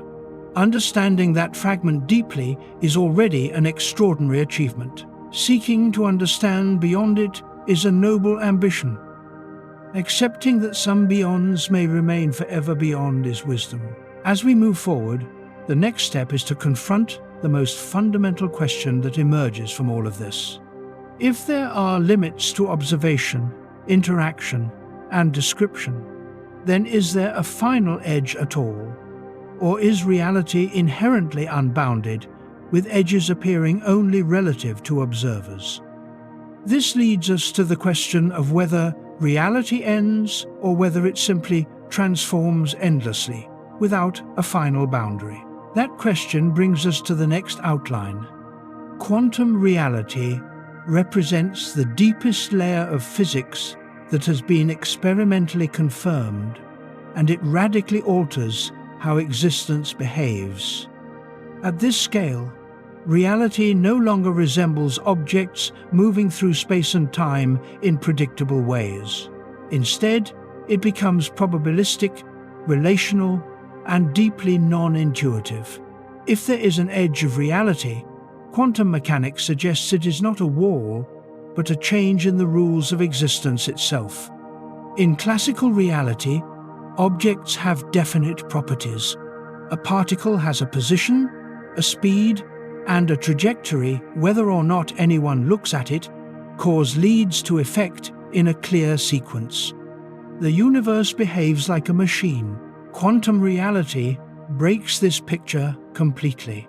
At the quantum level, particles do not have definite properties until they interact. Instead of precise states, they are described by probability distributions. Position is not a point, it is a range. Motion is not a path, it is a set of possibilities. This is not ignorance. It is not that we do not know the values. The values do not exist in a definite form prior to interaction. This is one of the most unsettling discoveries in the history of science. It suggests that reality itself is not fully formed until relations occur. This does not mean consciousness creates reality. It means interaction defines reality. A quantum system exists as a superposition of possible states. When it interacts with another system, those possibilities reduce to outcomes. Reality becomes definite locally. This process is not random chaos. It is governed by precise mathematical rules. Probabilities follow strict patterns. Outcomes are constrained. Yet the outcome of any individual event is not determined in advance. This indeterminacy is fundamental. No hidden variable has been found that restores classical certainty without breaking other well-confirmed principles. This suggests that at its deepest level, reality is not deterministic in the classical sense. This challenges the idea of an edge of reality as a boundary between something and nothing. Instead, it suggests a boundary between determinism and probability. Beyond the classical world lies a domain where existence is fuzzy, relational, and contextual. This domain is not small. It underlies everything. Atoms, molecules, stars, and galaxies are all built from quantum processes. Classical reality is an approximation that emerges when quantum effects average out. This emergence hides the strangeness beneath. Quantum entanglement further complicates the picture. When particles interact, they can become entangled, meaning their properties are linked regardless of distance. Measure one, and the other responds instantly, even across vast separations. This does not allow faster-than-light communication, but it does reveal that reality is not locally separable. Parts of the universe cannot always be described independently. This non-locality challenges the idea that reality is built from independent pieces. Instead, reality appears to be holistic. Relations matter more than objects. This has profound implications for what lies beyond the edge of reality. If reality is fundamentally relational, then beyond may not mean outside, it may mean unentangled. Regions of reality may exist that share no relational structure with ours. Such regions would be completely inaccessible, not because of distance, but because there is no shared quantum correlation. This again dissolves the idea of spatial edges. Quantum mechanics also introduces limits to knowledge that are absolute. Uncertainty principles are not about technological limits. They are about what can exist simultaneously. Certain pairs of properties cannot both be precisely defined. This means that reality itself does not contain those values simultaneously. This is not ignorance, it is structure. This introduces a fundamental edge. Not an edge of space or time, but an edge of definition. Beyond certain precision, reality does not become sharper, it becomes undefined. This suggests that at the deepest level, reality is not infinitely detailed, it is granular. There may be a smallest unit of information, a smallest meaningful distinction. If so, then the idea of infinite depth may be wrong.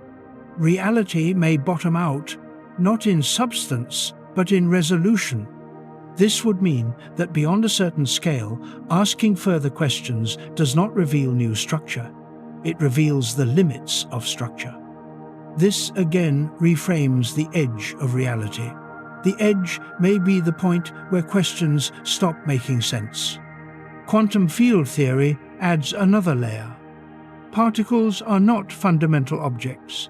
They are excitations of underlying fields. Fields exist everywhere. Particles appear when fields vibrate in particular ways. This means that emptiness is not empty.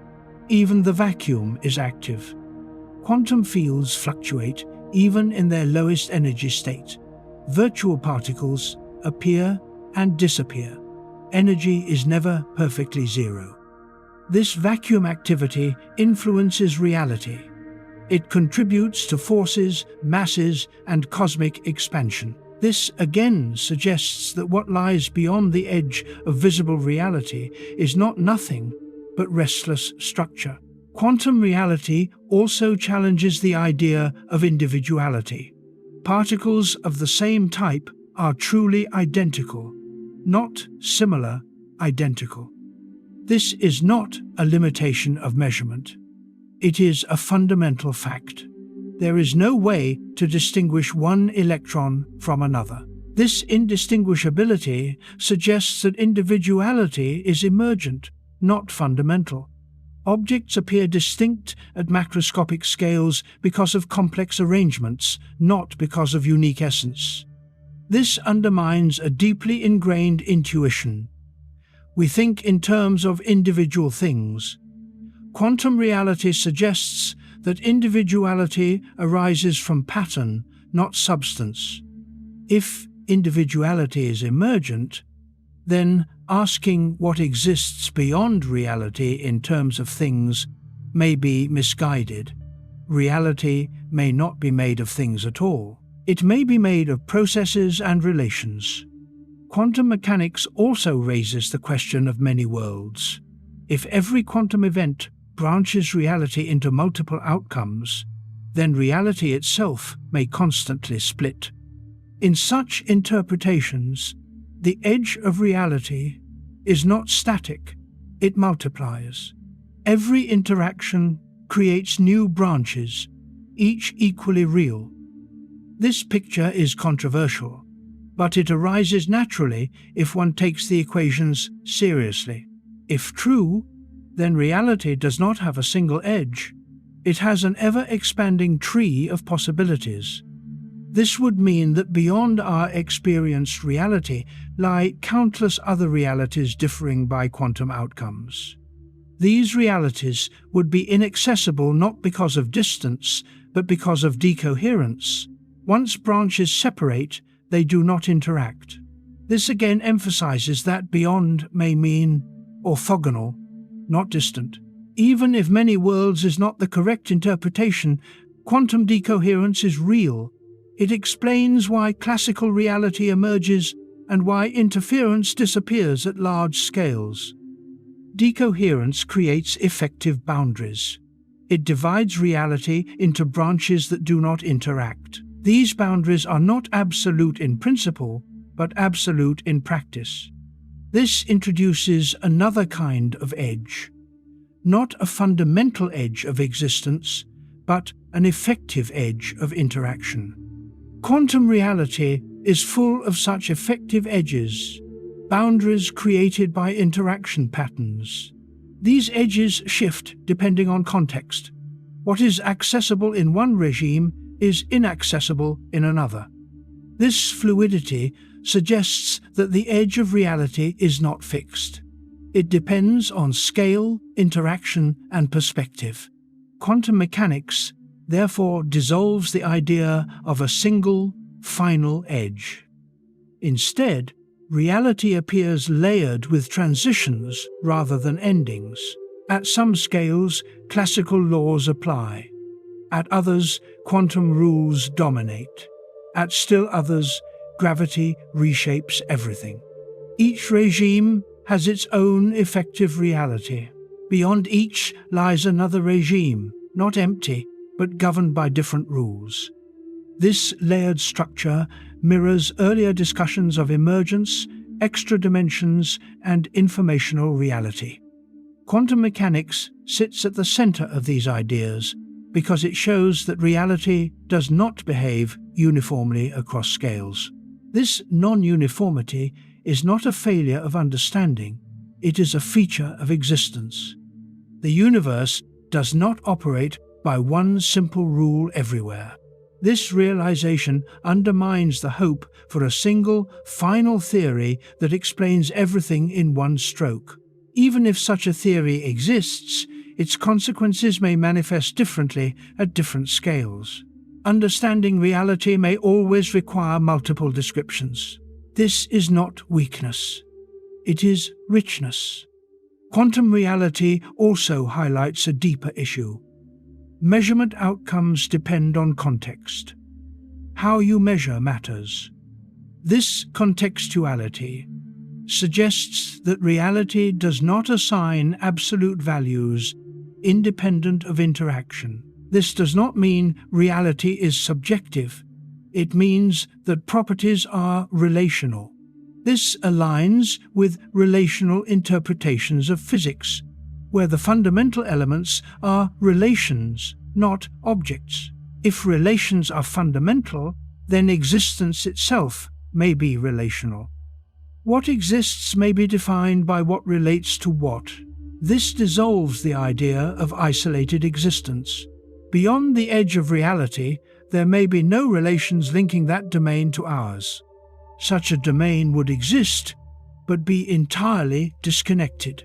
This again suggests that beyond is defined by disconnection, not distance. Quantum reality therefore provides a consistent answer to the question of what exists beyond the edge of reality. What exists is more structure, governed by different rules, often inaccessible due to relational boundaries. There is no sharp line where existence stops. There are only regimes where our concepts stop working. This conclusion recurs throughout this exploration. Edges appear whenever concepts fail. Space fails at horizons. Time fails at singularities. Causality fails at quantum scales. Individuality fails at fundamental levels. Each failure marks an edge. Beyond each edge lies not nothing, but a deeper description. Quantum mechanics shows that even the most basic concepts are contingent. This contingency suggests that reality is not built from intuitive primitives. It is built from abstract structure. This is uncomfortable, but it is also liberating. It means reality is not constrained by human intuition. It can be richer, stranger, and more subtle. The question then becomes whether there is a final layer beyond which no deeper description exists. Quantum mechanics hints that there may be limits. Smallest scales, maximum information density, irreducible uncertainty. These limits may represent the deepest edge, or they may be signs of an incomplete theory. History suggests caution. Every time physics encountered a limit, a deeper framework eventually emerged.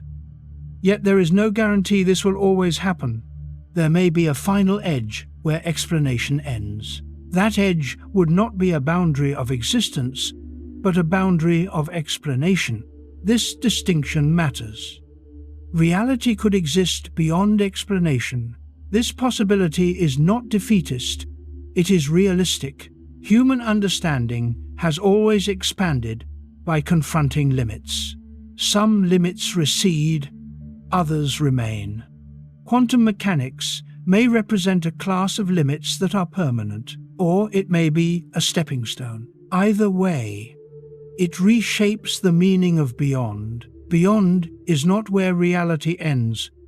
Beyond is where our questions must change. This brings us to the next and perhaps most important question.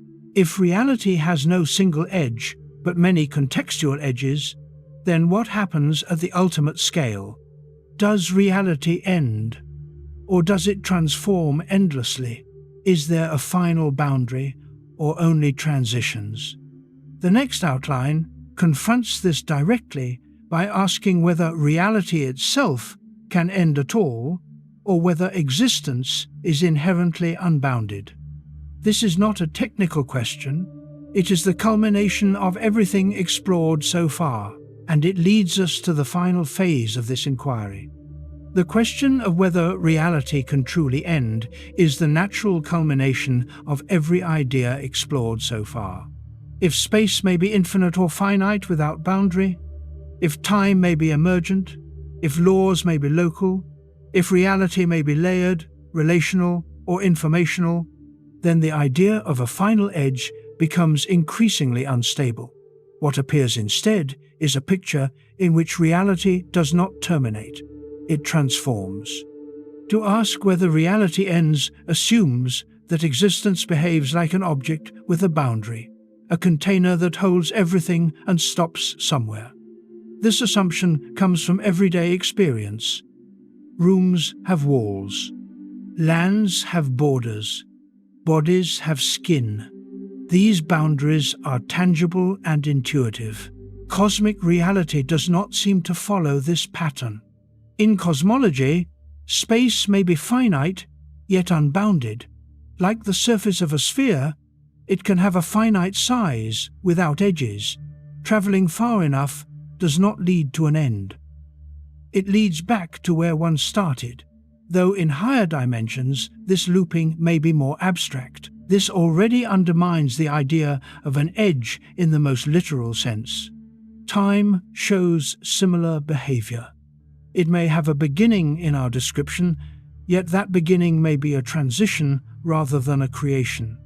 Time may not end in a final moment. It may simply lose relevance as structure dissolves. In both cases, the concept of end fails. This failure is not accidental. It suggests that the idea of an absolute boundary may not apply to reality at all. Instead of edges, reality may consist of phases. Phases are regimes where certain properties dominate. Water can be solid, liquid, or gas. None of these phases represents the end of water. They represent different modes of existence under different conditions. The universe may behave similarly: dense and structured in some regions, diffuse and simple in others, timeless in some descriptions, temporal in others. Asking where reality ends may be like asking where water ends when it becomes vapor. It does not end. It changes character. This perspective reframes all apparent edges as phase boundaries, horizons, singularities, and limits of interaction become transitions between regimes. Even the most dramatic events in cosmology can be reinterpreted this way. The Big Bang becomes a phase transition from a quantum or pre-geometric regime into classical spacetime. Black hole singularities become transitions to unknown phases where current laws no longer apply. Cosmic acceleration becomes a transition toward a vacuum-dominated phase where structure fades. None of these imply annihilation of reality. They imply reconfiguration. This view also aligns with conservation principles. Physics strongly suggests that something is conserved. Energy, information, structure, forms change. But totality persists. Even when stars die, matter remains. When particles annihilate, energy persists. When black holes evaporate, information appears to be preserved. This persistence suggests that reality is resilient. It does not collapse into nothingness.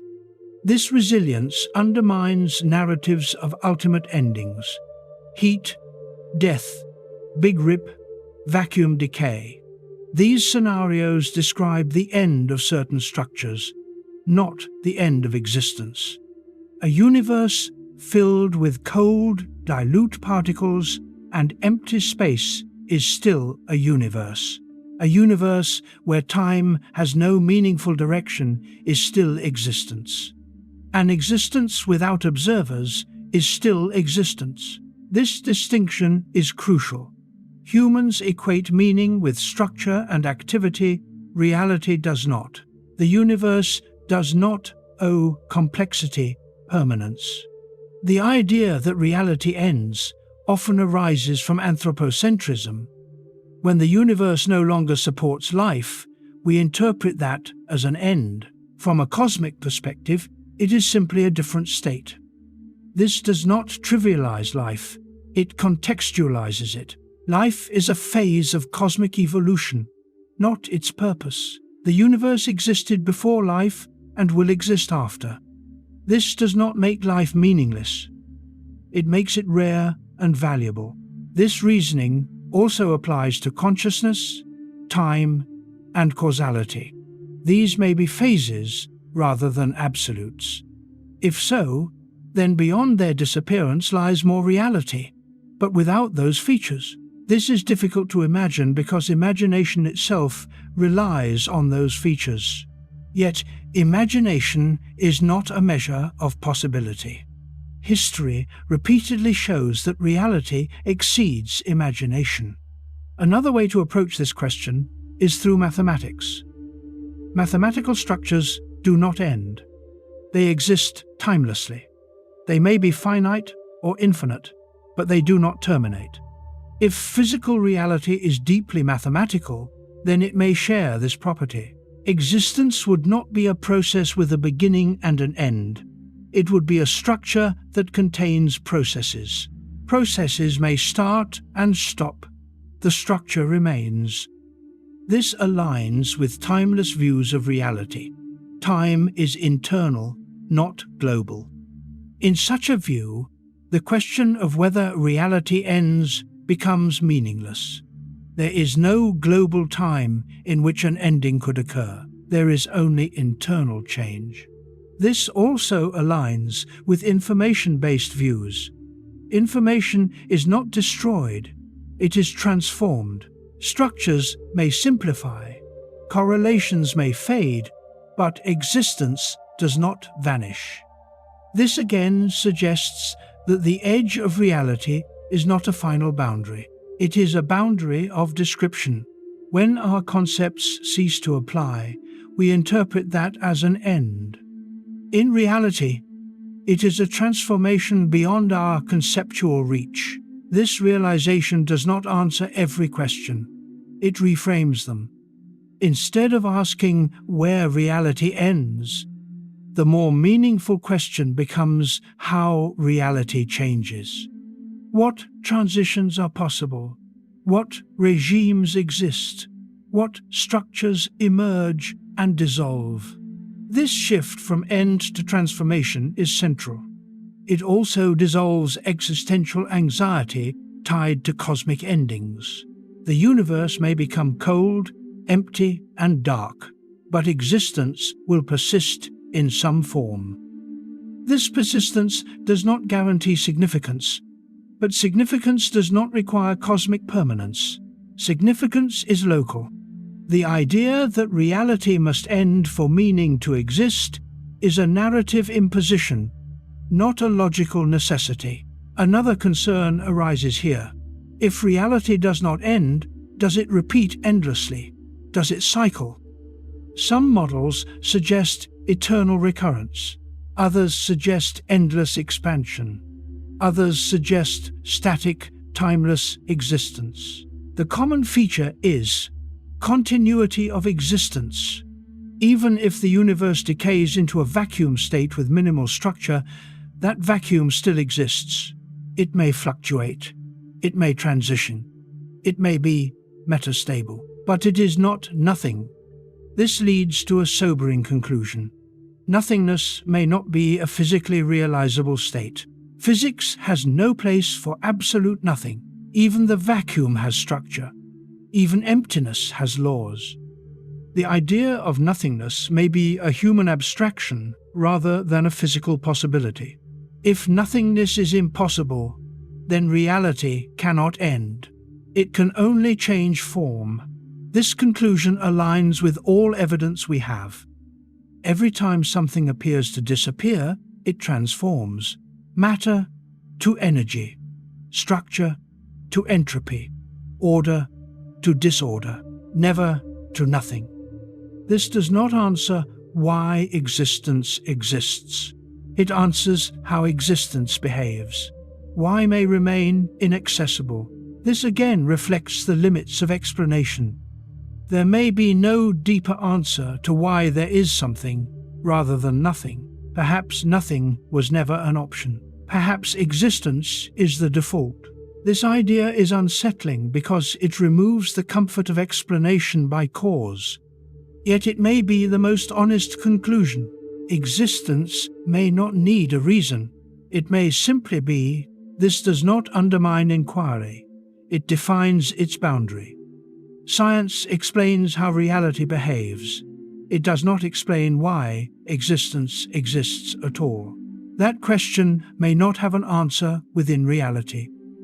The edge of reality, then, may not be a place where existence stops, but a place where explanation stops. Beyond that lies silence, not emptiness. Silence not because there is nothing to describe, but because description requires concepts that no longer apply.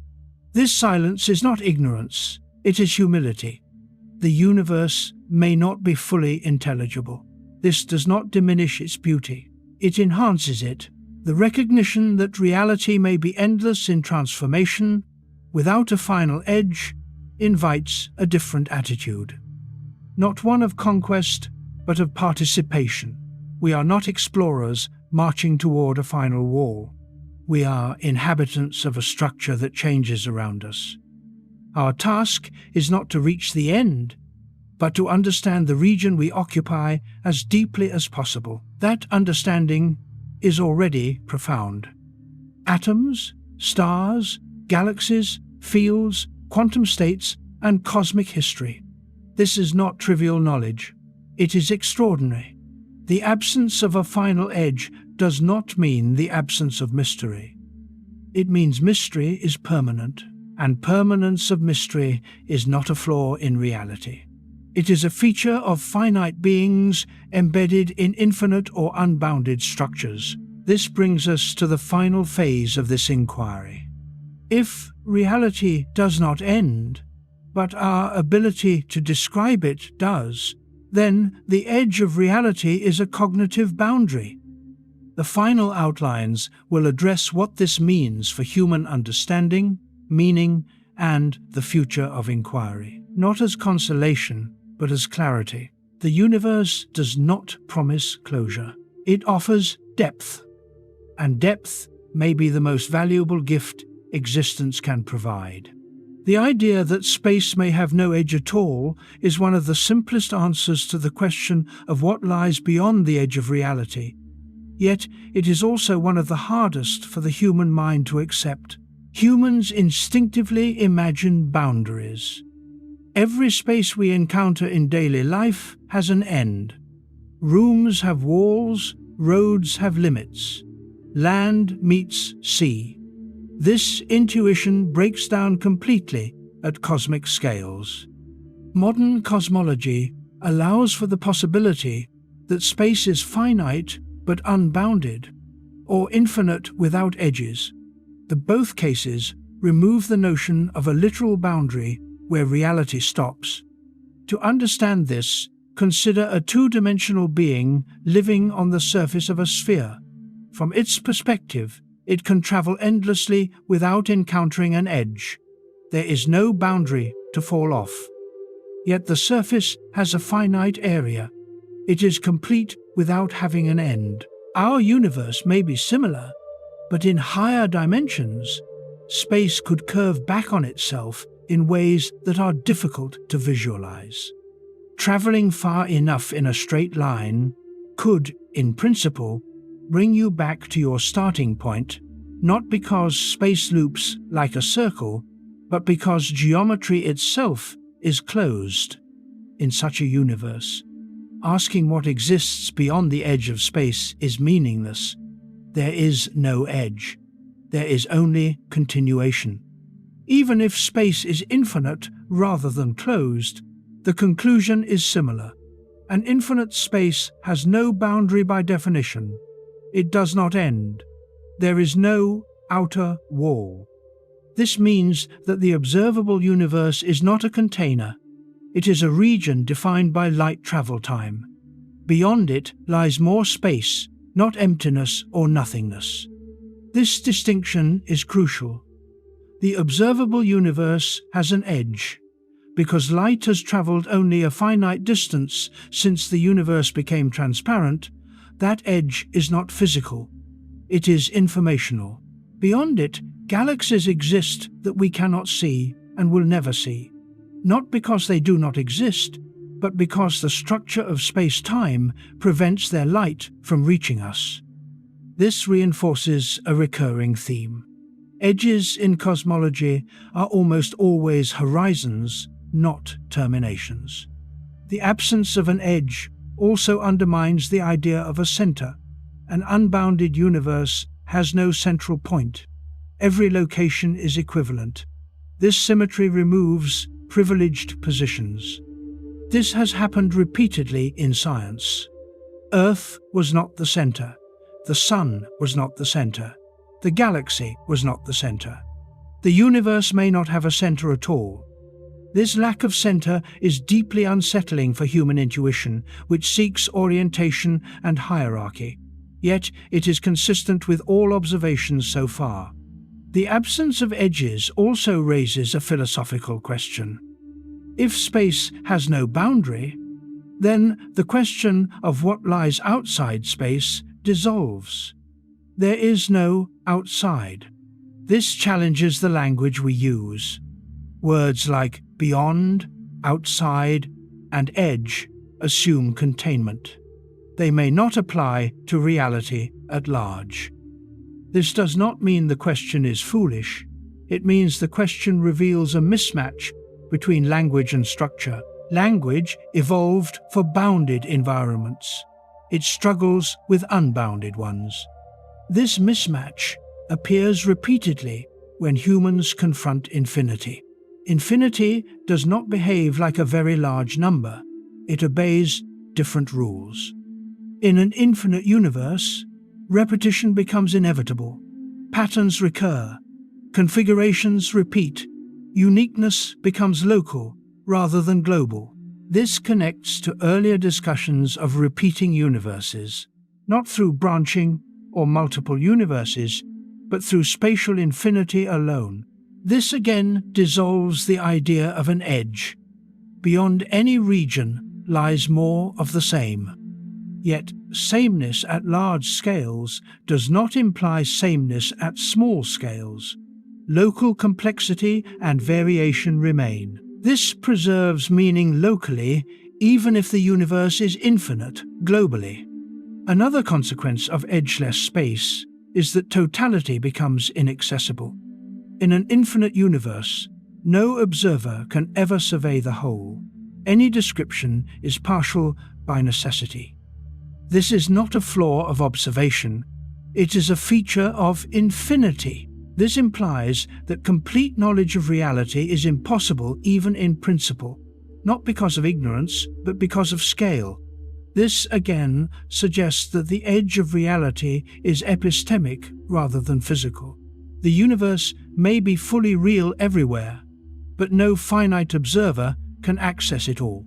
This realization aligns with earlier ideas about hidden layers and permanent horizons. An infinite universe guarantees that there will always be regions beyond reach.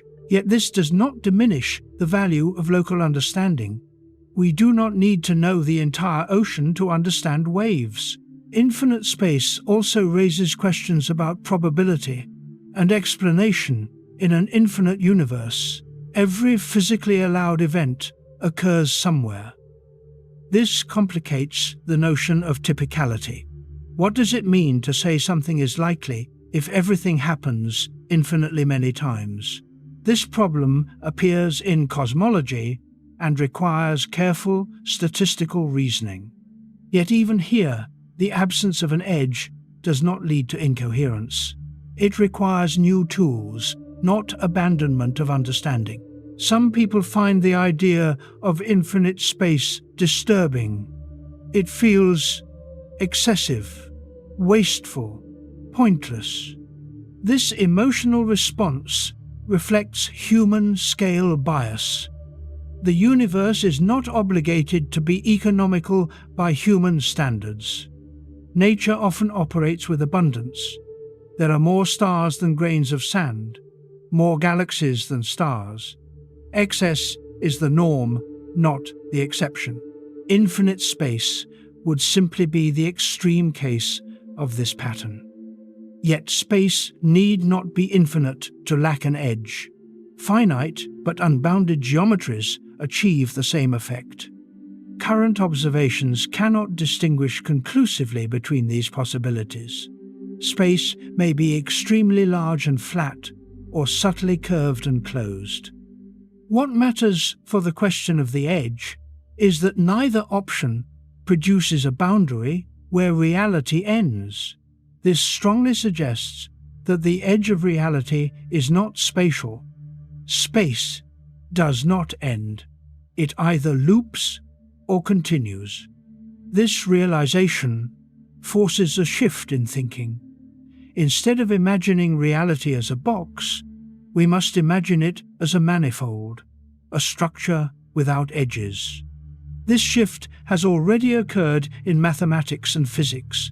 Space is described by geometry, not containment. Accepting this fully is psychologically difficult. Humans want an outside. They want a beyond that is qualitatively different. Physics offers something subtler. Beyond is more of the same, governed by the same rules. This does not eliminate mystery. It relocates it. Mystery shifts from where reality ends to why it has the structure it does, why space has the geometry it has, why laws are uniform, why dimensions are what they are. These questions remain open. The absence of spatial edges also influences how we think about creation and destruction. If space has no edge, then creation is not about filling empty space. It is about transforming existing structure. The Big Bang did not create space inside a void. It transformed space itself. Similarly, cosmic endings would not destroy space. They would alter its contents or dynamics. This again reinforces the idea that reality does not terminate. It transforms. The idea of no edge also has existential implications. Humans often imagine escaping the universe, reaching an outside, or transcending reality. Physics suggests there may be no outside to reach. Transcendence, if it exists, would not be spatial. It would involve deeper understanding, not departure. This may feel limiting. It may also be grounding.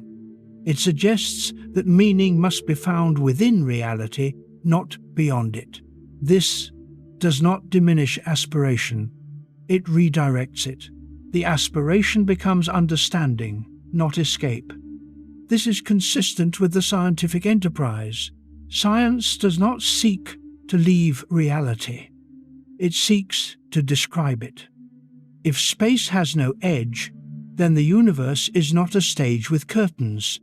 It is an open structure without final boundaries. This openness is not emptiness.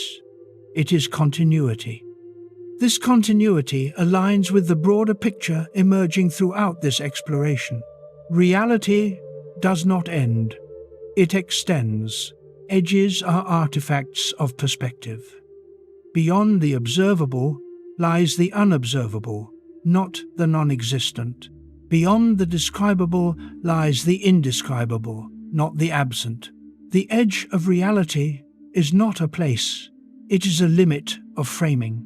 This prepares us for the next question. If space has no edge, if reality transforms rather than ends, then how should humans think about infinity itself? Infinity is not just a mathematical concept.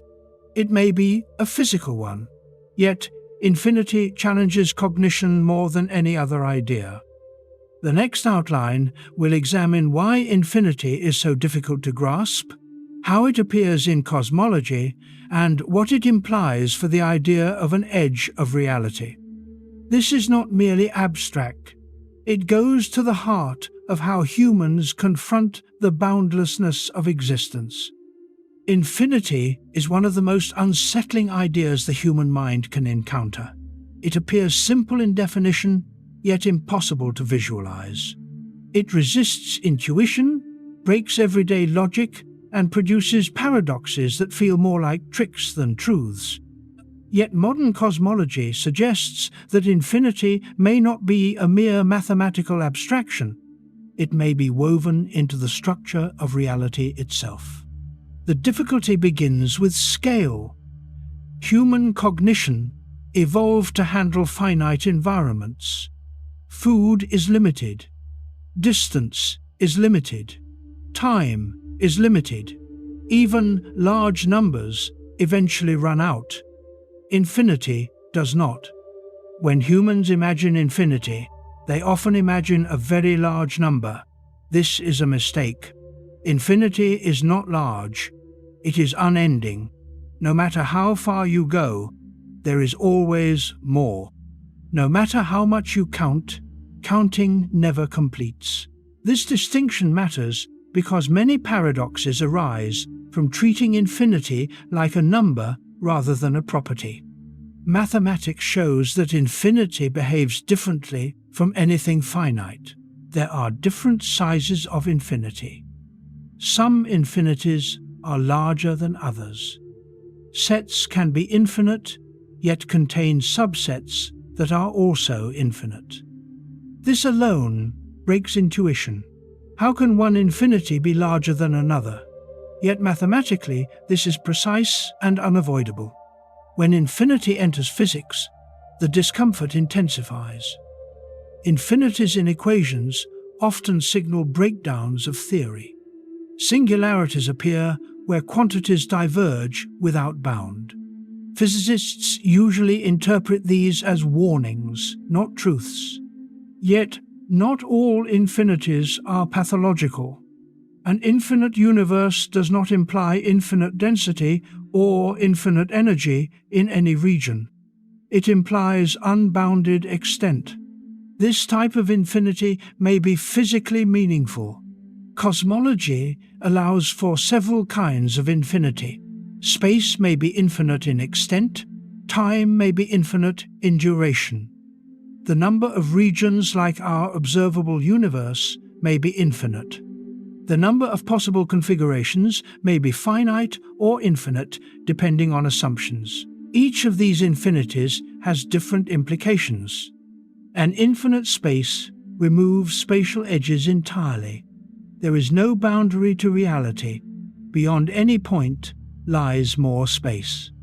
This is conceptually simpler than a finite universe with boundaries. Boundaries require special conditions. Infinities do not. Yet, infinite space introduces new problems. Probability becomes difficult to define. If every event occurs infinitely many times, what does likelihood mean? This is not a philosophical curiosity. It affects how cosmologists interpret observations in an infinite universe. Rare events are guaranteed to occur somewhere. This challenges explanation by probability. Yet, this does not make science impossible. It requires careful conditioning, and probability becomes local rather than global. We ask what is likely within a given region, not across all existence. This localization preserves predictive power. Another difficulty with infinity is repetition. In an infinite universe with finite configurations, exact copies of regions must exist. This leads to unsettling conclusions about duplication and identity. Yet this discomfort arises from conflating global structure with local meaning. Your experiences are defined by causal history, not by global uniqueness. Duplication elsewhere does not alter local significance. This is a recurring lesson. Infinity challenges emotional intuition, not logical coherence. Time introduces a different kind of infinity. If time extends infinitely into the future, then every structure eventually decays. Entropy increases. Stars burn out. Complexity fades. This leads to scenarios of heat death. The universe becomes cold, dilute, and empty. Some interpret this as an end. In fact, it is a state. Infinite time does not imply infinite activity. It may imply prolonged stillness. This raises a paradox. If time is infinite, why are we not already at maximum entropy? The answer lies in initial conditions. Entropy increases from low to high. If the universe began in a low entropy state, then there is room for increase. This again points to the special nature of beginnings, not endings. Infinite past time introduces deeper difficulties. If time extended infinitely backward, why did anything ever happen? Why are we not infinitely old? Various models address this by suggesting that while time may extend infinitely, it does not do so in a uniform way. Cycles, phase transitions, and emergent time structures may break simple, infinite extension. This shows that infinity in time is more subtle than infinity in space. Infinity also appears in multiverse and mathematical universe ideas. The number of possible universes may be infinite. The number of mathematical structures may be infinite. This raises a profound question. If everything that can exist does exist, what does existence mean? This question cannot be answered intuitively. existence loses exclusivity. Yet again, meaning is local. Existence does not require uniqueness. It requires consistency. One of the deepest human anxieties about infinity is insignificance. If reality is infinite, humans feel small and irrelevant. This emotional response is understandable but misplaced. Significance does not scale with size. A sentence in a book is not meaningless because the book has many pages. Local narratives matter within their context. The universe does not assign value by volume. Another anxiety concerns completion. Humans like closure. Infinity offers none. There is no final chapter, no ultimate boundary, no last answer. This frustrates the desire for final explanation. Yet science has never promised finality. It promises refinement. Infinity simply makes this explicit. The idea that reality may be infinite also reframes the idea of an edge. An infinite reality has no edge by definition. Asking what lies beyond infinity is meaningless. This does not mean there is nothing beyond. It means beyond does not apply. This again highlights how language fails. Words like beyond, outside, and edge assume finitude. Infinite structures require different conceptual tools. This mismatch between language and structure creates confusion. Many debates about the edge of reality are really debates about language. When people ask what is outside the universe, they imagine the universe as an object in a container. Physics suggests this image is wrong. The universe is not inside space, it is space. Asking what space is inside is like asking what geometry is inside. The question dissolves. This does not mean curiosity is misguided. It means curiosity must adapt. Infinity also raises questions about explanation. In a finite system, explanation often involves tracing causes to origins. In an infinite system, origins may not exist. Structures may have no beginning. This challenges causal thinking. Yet explanation does not require beginnings. It requires relationships. Mathematics explains infinite sets without origins. Physics may do the same. Another subtle issue with infinity is measurement. No infinite quantity can be measured. Observation is finite by nature. This means that if reality is infinite, it can never be fully known. This, again, reinforces the idea that the edge of reality is epistemic, not ontological. Reality may be boundless, knowledge is not. This asymmetry is unavoidable. Humans often conflate what cannot be known with what does not exist. Infinity teaches the opposite lesson. What cannot be known fully may still exist fully. This is uncomfortable because it limits mastery. Yet acceptance of limits is maturity. Infinity also complicates the idea of laws. If reality is infinite, laws must apply everywhere or vary across regions. If laws vary, then infinity contains diversity. If laws are uniform, infinity contains repetition. Both possibilities are strange. Yet strangeness is not incoherence. Physics has already accepted many strange truths. Non-intuitive does not mean false. Infinity also intersects with computation. Infinite structures cannot be simulated fully. This suggests that no finite system can model an infinite reality completely. Again, this is not failure, it is constraint. Models are tools, not mirrors. The edge of reality, in an infinite context, is the edge of modeling capacity. Beyond that lies more reality, not more knowledge. This distinction is essential. Another concern is paradox. Infinity generates paradoxes like Hilbert's hotel, where an infinite hotel can be full yet still accommodate more guests. These paradoxes feel absurd, but they are mathematically consistent. They reveal how intuition breaks down. Reality may behave in ways that feel paradoxical to finite minds. This does not mean reality is contradictory. It means our intuitions are inadequate. This inadequacy has appeared before. Relativity contradicted intuition. Quantum mechanics contradicted intuition. Both are correct. Infinity may be the next such challenge. If reality includes infinity, then human thought must accept permanent discomfort. This discomfort is not a flaw. It is evidence of progress. Each time science advanced beyond intuition, understanding deepened. Accepting infinity may be the next step.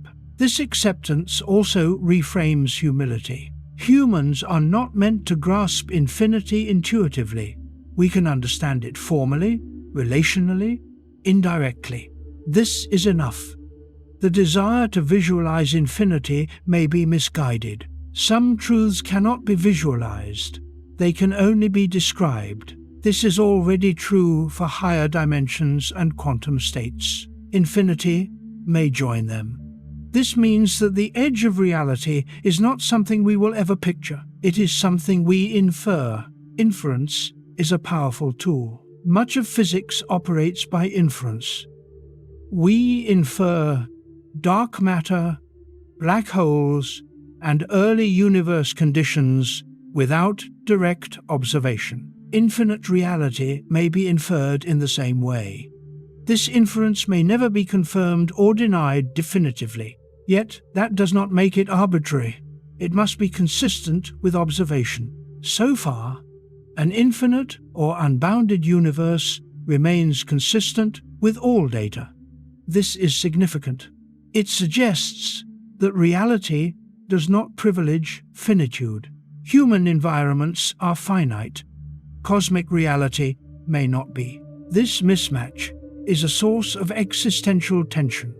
Humans seek meaning in bounded narratives. Reality may not provide them. Yet, bounded narratives can exist within unbounded reality. Life is finite. Stories end. Relationships have arcs. These arcs matter regardless of the infinity surrounding them. This again emphasizes local meaning. Infinite reality does not erase finite value. It contextualizes it. Another implication of infinity is inevitability. In an infinite universe, even extremely unlikely events occur.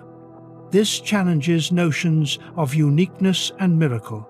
Yet again, occurrence does not equal relevance. What matters is what occurs here, not everywhere. Infinity expands possibility, not necessity. This is often misunderstood. Some fear that infinity implies determinism. Everything happens, so nothing is chosen. This is false. Local choice and global inevitability can coexist. Choices matter locally, even if outcomes exist elsewhere. This coexistence is difficult to reconcile emotionally, but it is logically consistent. Infinity, therefore, does not negate agency. It reframes it. Agency operates within domains. Domains exist within larger structures. This hierarchical view is consistent across scales. Atoms exist within molecules. Molecules within cells. Cells within organisms. Organisms within ecosystems. Each level has its own agency and constraints. Infinite reality may be the largest level.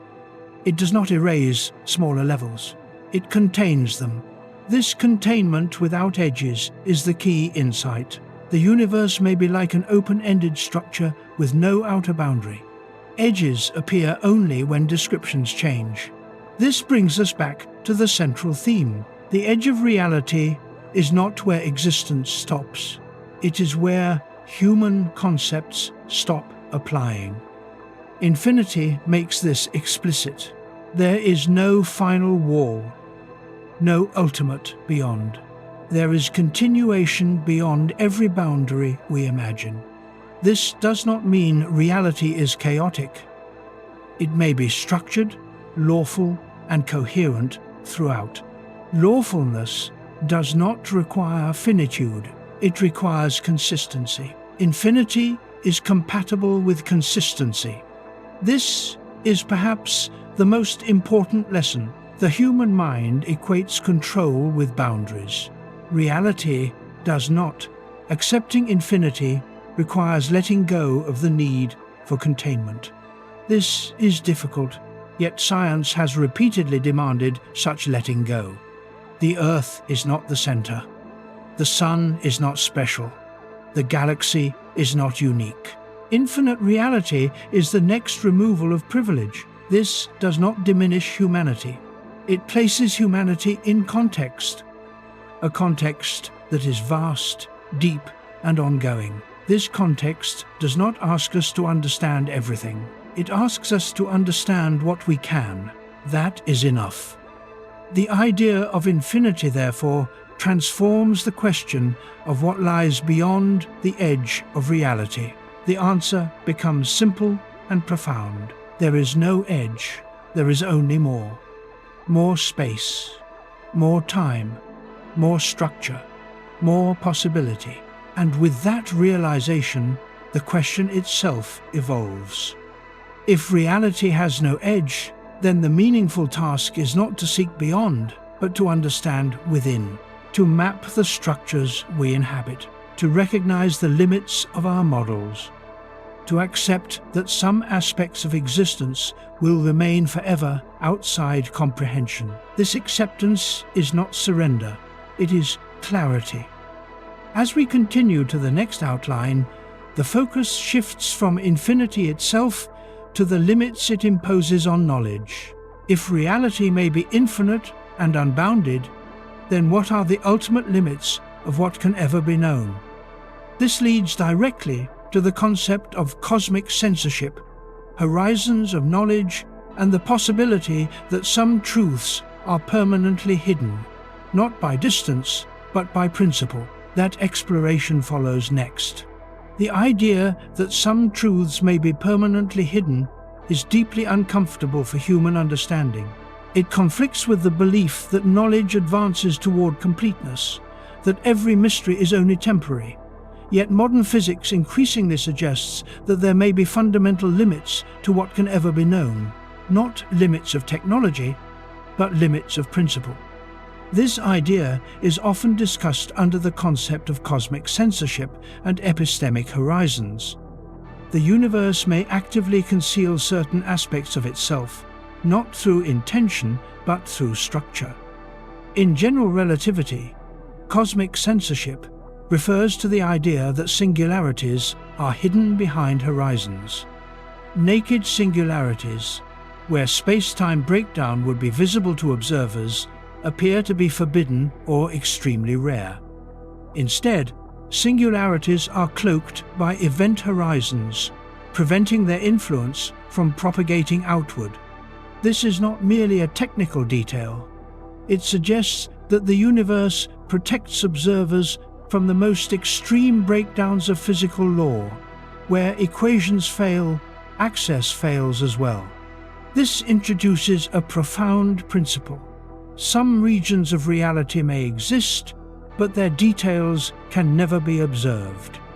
Black holes are the clearest example.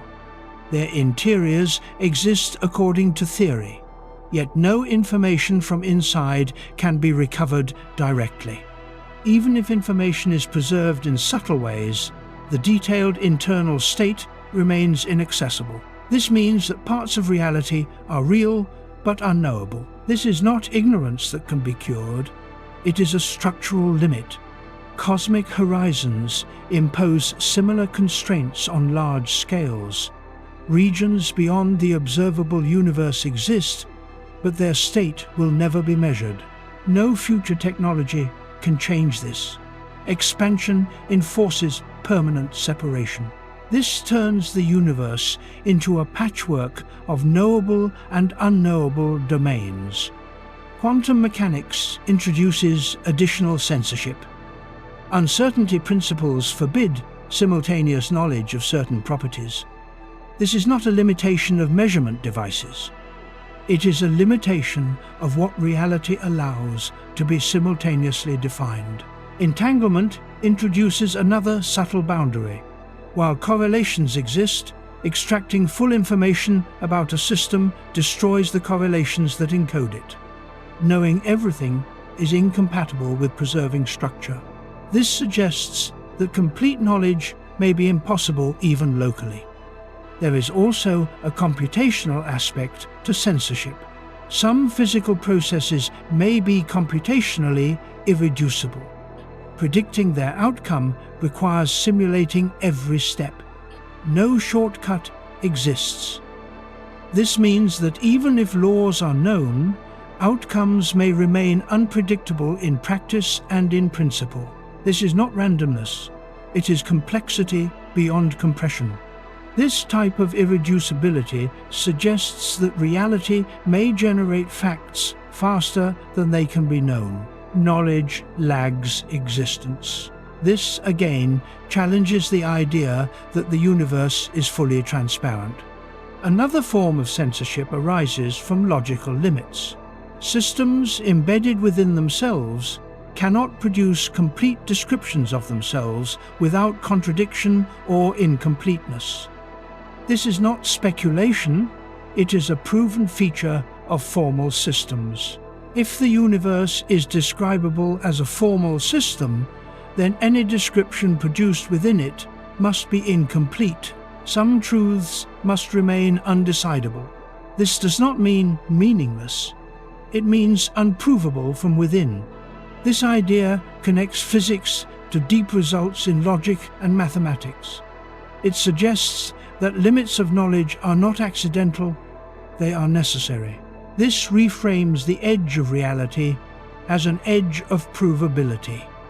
Some aspects of existence may be real but undecidable. This is unsettling because it undermines the hope of total explanation. Yet it may be unavoidable. The universe may not be designed to be fully known by parts of itself. This does not imply hostility or intention. It implies structure. Reality may simply be too large, too complex, or too self-referential to be fully transparent. This is consistent with everything observed so far. Every increase in knowledge has revealed deeper layers, not final closure. Edges recede, but never vanish. This suggests a principle of perpetual horizon. For any observer, there will always be truths just beyond reach, not because of ignorance, but because of structure. This does not make inquiry futile. It defines its scope.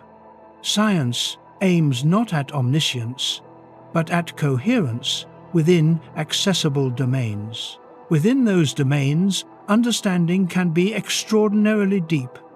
We understand stellar evolution, atomic structure, cosmic history, and quantum behavior.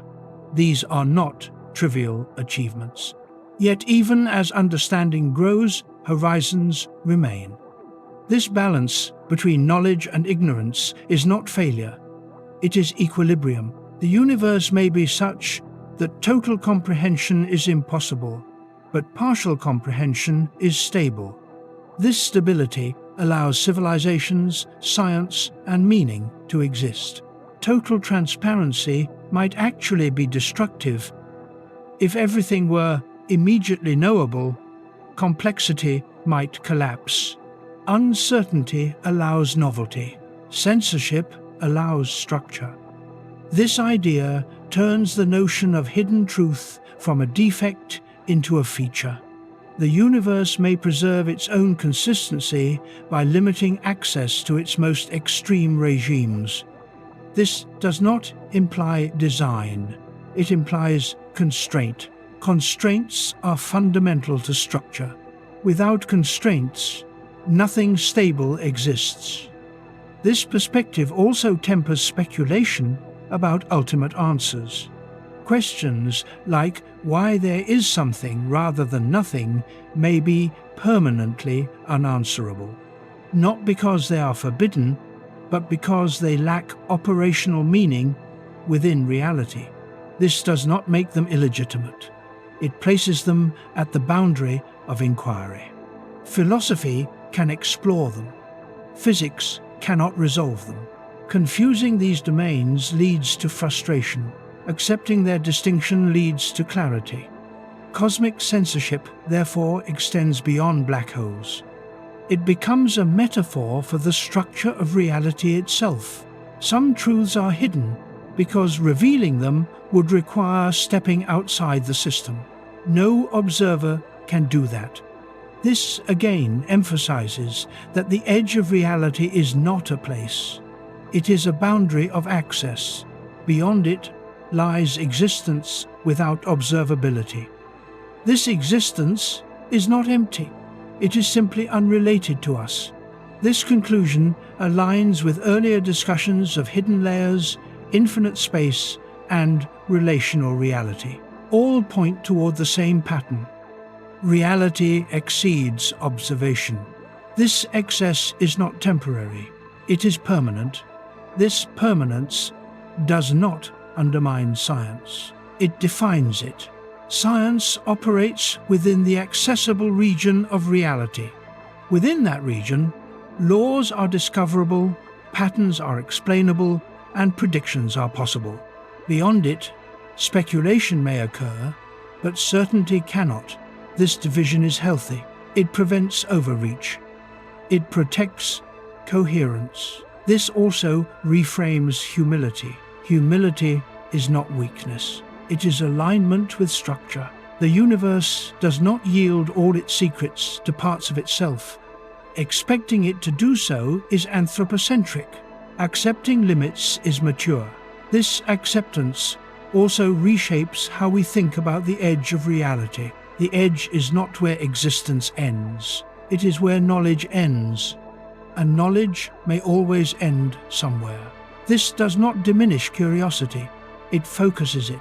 It encourages exploration within limits rather than obsession with unreachable absolutes.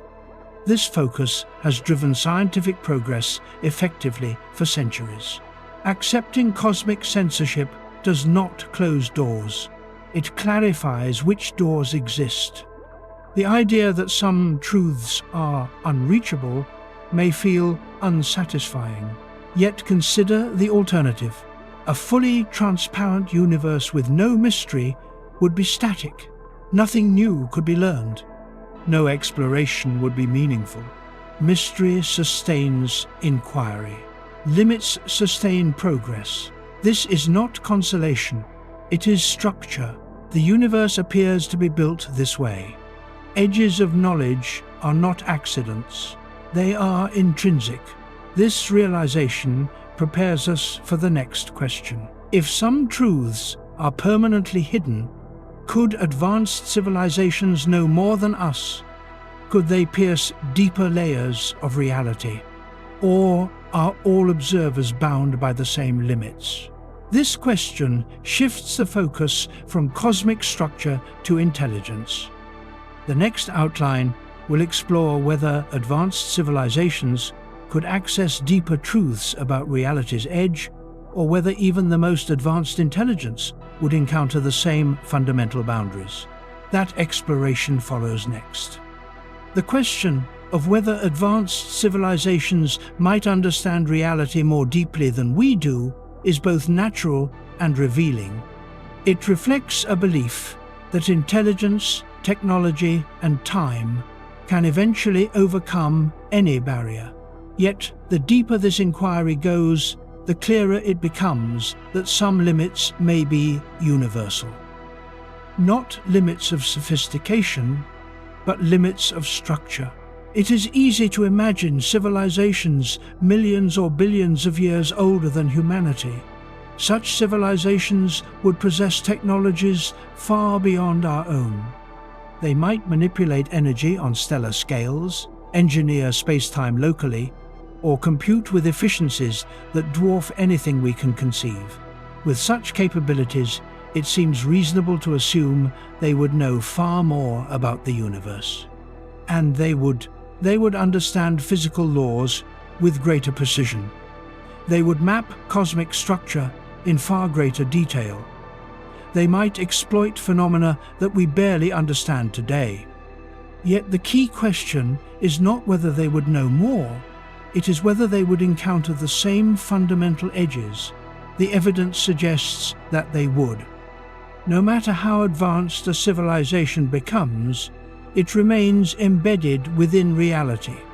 It cannot step outside the universe to view it from an external vantage point.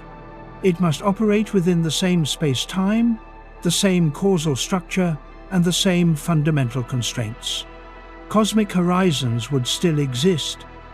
Regions receding faster than light would remain inaccessible. No amount of intelligence can retrieve information that never arrives. Black hole interiors would remain hidden.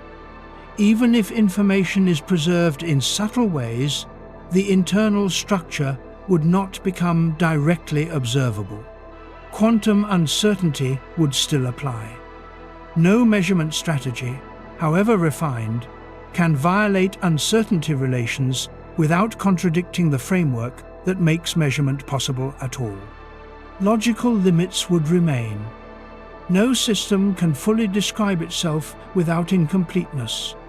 No observer embedded in reality can construct a complete, contradiction-free account of all that exists. These are not technological problems. They are structural. This suggests that advanced civilizations may encounter the same ultimate boundaries that we do, even if they approach them more closely. However, this does not mean all observers are equal. Advanced civilizations could push practical limits far beyond ours.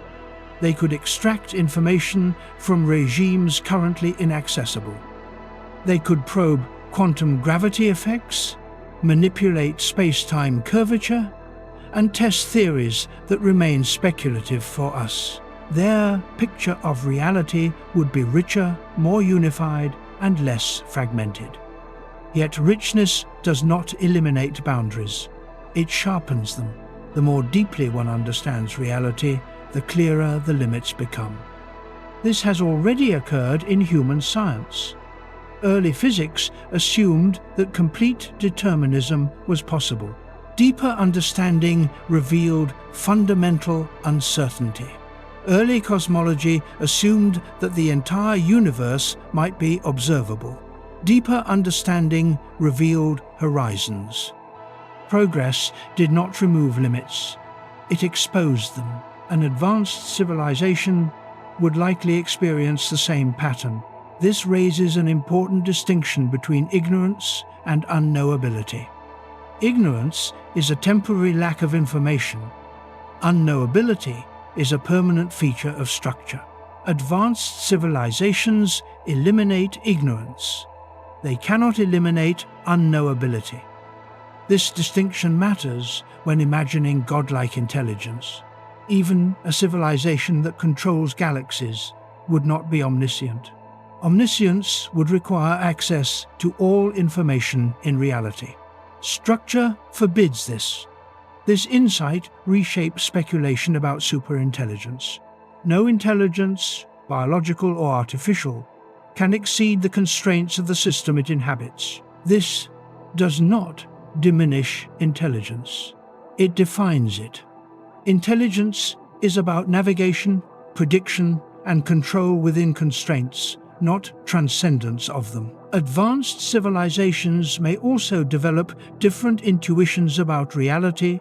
Their conceptual frameworks might differ radically from ours. They may abandon human categories like object, time, and causality in favor of deeper abstractions. Yet abstraction does not dissolve structure. It merely reframes it. Their questions about the edge of reality may be more precise than ours. They may not ask what is beyond in a spatial sense. They may ask what structures are invariant across regimes. They may focus on meta-laws rather than laws. Yet even these refined questions may encounter boundaries. Meta-laws may exist, or they may bottom out. If they bottom out, explanation ends. This end is not ignorance. It is finality of description. Another possibility is that advanced civilizations might recognize that some questions are ill-posed. Questions like why existence exists or what lies outside all structure may be recognized as category errors. Not unanswered questions, but unaskable ones. This recognition itself is a form of progress. Knowing which questions cannot be answered is as important as answering those that can. This is a subtle but profound form of understanding. It suggests that wisdom involves restraint. Advanced civilizations may be wiser not because they know everything, but because they know what cannot be known. This idea aligns with philosophical traditions that emphasize limits of reason. It also aligns with modern physics. Progress often comes from recognizing limits. This does not mean resignation. It means efficient inquiry. Another aspect of advanced knowledge is existential orientation. Advanced civilizations may have made peace with the absence of ultimate answers. They may not seek cosmic purpose.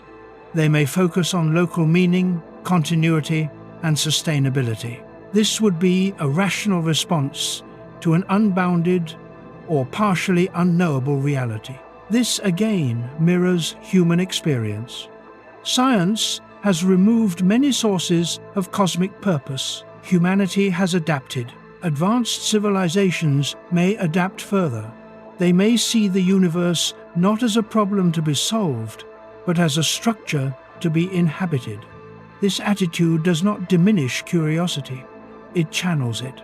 Curiosity becomes exploration within known limits, not pursuit of absolutes. This is not stagnation. It is alignment.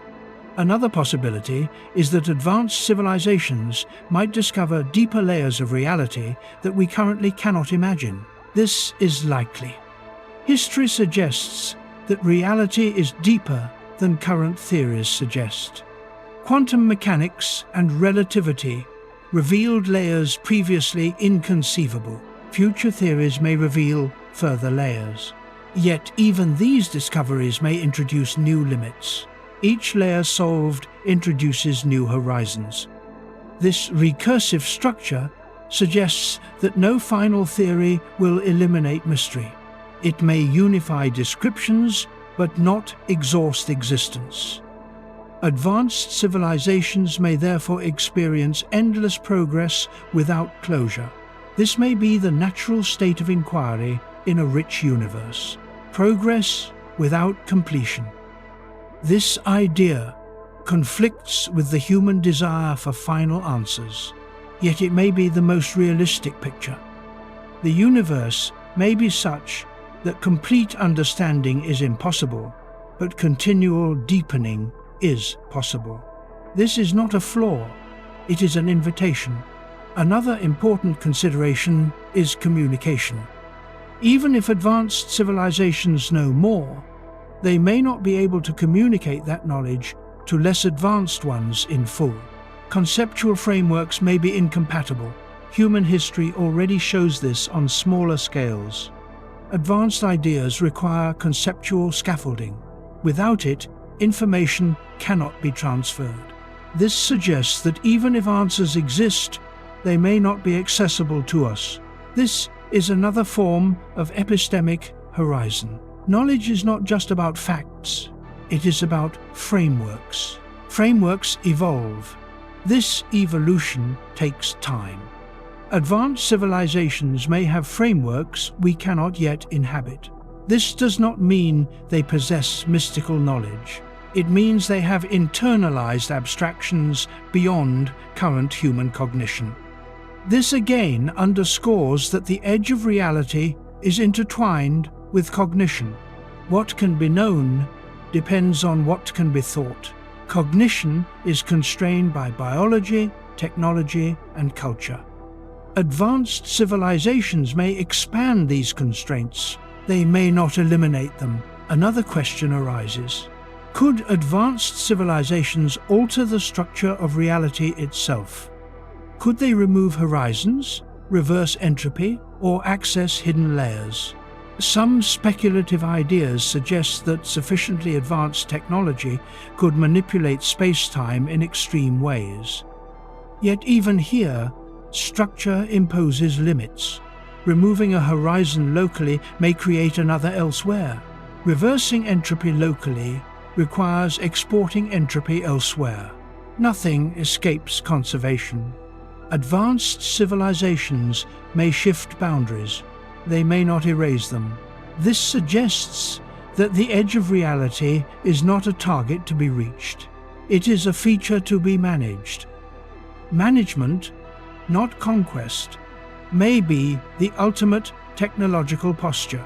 This perspective contrasts with science fiction narratives of transcendence. Fiction often imagines civilizations breaking free of reality. Physics suggests that reality does not allow escape. There is no outside to escape into. Transcendence, if it exists, is conceptual rather than physical. It is understanding, not departure. Advanced civilizations may therefore focus on internal enrichment rather than external escape. They may explore deeper structures, not outer edges. This is a sobering but coherent conclusion. It suggests that intelligence does not culminate in omniscience or godhood. It culminates in alignment with structure. This alignment includes acceptance of limits. This acceptance is not defeat. It is clarity. The idea that advanced civilizations would encounter the same edges does not diminish the value of progress. It enhances it. Progress becomes about refinement, not closure. This is consistent with the scientific enterprise as it already exists. Science has never promised final answers. It has delivered ever better models. Advanced civilizations may do the same. This view also has implications for humanity. It suggests that chasing ultimate answers may be misguided.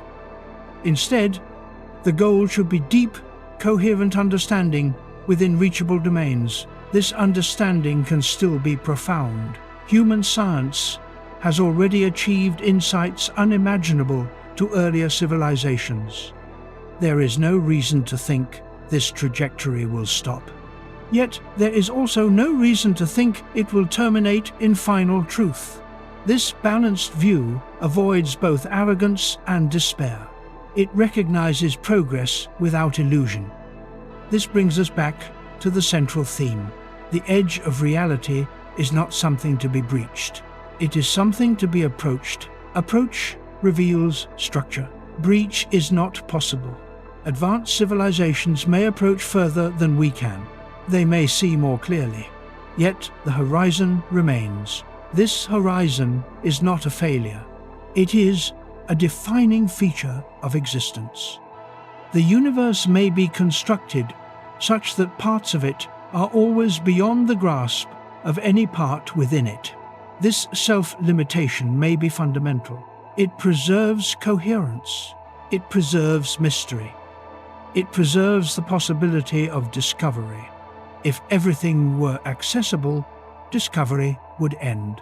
A universe without discovery would be static. This suggests that limits are essential for a dynamic reality. Advanced civilizations may understand this deeply.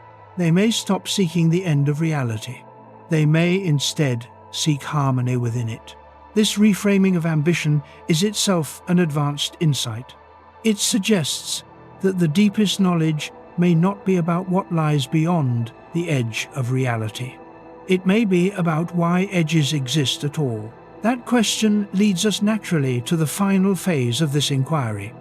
If edges are structural and permanent, what do they imply for meaning, purpose, and the future of inquiry? The next outlines will address this directly, not by offering comfort, but by offering clarity. Because clarity, not consolation, is the proper outcome of honest inquiry. The idea that technology might one day cross the boundary of reality is a recurring theme in human imagination. From myths of ascension to modern visions of hyper-advanced machines, there is a persistent belief that sufficient technological power could overcome any limitation. Yet when examined carefully, this belief collides with the same structural constraints that govern all physical systems. Technology operates within reality. It rearranges matter, energy, and information according to existing laws. It does not stand outside those laws. This distinction is crucial. No matter how advanced the technology becomes, it remains subject to conservation, causality, and geometry. To cross the boundary of reality would require stepping outside the system that makes technology possible. This is not a question of capability. It is a question of category. Technology can extend reach. It can amplify perception. It can compress timescales and expand spatial influence. It can even alter local structure of spacetime. What it cannot do is negate the conditions of its own operation. Cosmic horizons provide a clear example. No propulsion system, regardless of efficiency, can retrieve information from beyond a horizon enforced by spacetime expansion. This is not because engines are weak. It is because geometry forbids connection. Technology cannot change global spacetime structure without affecting itself. Black hole horizons impose similar constraints. Technology may approach arbitrarily close. It may extract energy from rotation. It may observe subtle quantum effects. Yet the interior remains inaccessible. Crossing the horizon severs causal contact. No probe can transmit data back once inside. This is not an engineering problem. It is a causal one.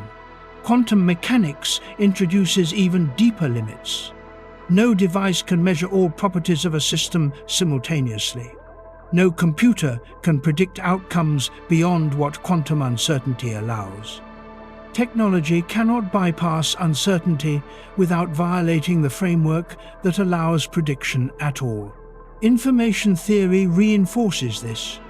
Information cannot be created from nothing. It cannot be extracted beyond available channels. Bandwidth, noise, and entropy impose absolute limits. These limits are not contingent. They are fundamental. This suggests that technology cannot cross the edge of reality because the edge is defined by the same laws that enable technology. Crossing it would require suspending the laws locally, which would undermine the operation of any device attempting the crossing. Another way to phrase this is that technology cannot escape the substrate it runs on. Even if reality is informational, technology is an information process within that structure. An algorithm cannot step outside the computation it is part of. This analogy is not perfect, but it captures the essence of the constraint. This realization has implications for speculative ideas about transcendence. Concepts like uploading consciousness to another reality, escaping the universe, or breaking out of a simulation all assume an external interface that technology could access. Physics offers no evidence that such interfaces exist. If they do exist, they are, by definition, inaccessible to processes confined to this reality. This does not mean that deeper layers of reality do not exist. It means that access to them may not be possible through internal manipulation. This again emphasizes that the edge of reality is not a door waiting to be opened. it is a structural boundary. Technology may reveal deeper structure within reality. It may unify theories, detect subtle effects, and manipulate extreme regimes. Yet every revelation comes with new boundaries. Each expansion of capability exposes new limits. This pattern has held throughout scientific history. The telescope revealed galaxies and cosmic expansion, but also revealed horizons. The particle accelerator revealed fundamental particles, but also revealed quantum limits. Computers revealed computational power, but also revealed complexity and irreducibility. Technology amplifies understanding, but it also clarifies what cannot be overcome. This dual role is often overlooked. Technology does not just empower, it instructs. It teaches us where structure resists manipulation. This resistance is not adversarial, it is descriptive. Another aspect of technological limitation is energy. Crossing certain boundaries would require infinite energy. Infinite energy is not physically meaningful. It signals impossibility. No amount of optimization can overcome a requirement for infinity. This applies to accelerating objects to light speed, accessing certain singular regimes, or compressing information beyond entropy bounds. Technology operates in the finite. Reality enforces finitude. This again suggests that some boundaries are absolute. This does not mean technology stagnates. It means that ambition must align with structure. Technology may reshape civilization profoundly without ever crossing reality's edge. It may create artificial worlds, virtual environments, and complex simulations. It may create new layers of experience. Yet these layers remain within reality. They do not constitute exit. This distinction is subtle but important. Creating new experiences is not the same as accessing new ontological levels. Another important consideration is that technology is an extension of intelligence. Intelligence itself is subject to the same constraints discussed earlier. No intelligence can be omniscient. No intelligence can compute everything. No intelligence can access all information. Technology magnifies intelligence. It does not change its fundamental status. This undermines narratives of technological singularity as transcendence. A singularity may occur in terms of rapid change. It does not imply escape from structure. Change can be extreme without being absolute. This realism tempers speculative optimism without denying progress. It suggests that the future of technology lies not in breaking reality, but in navigating it with increasing subtlety.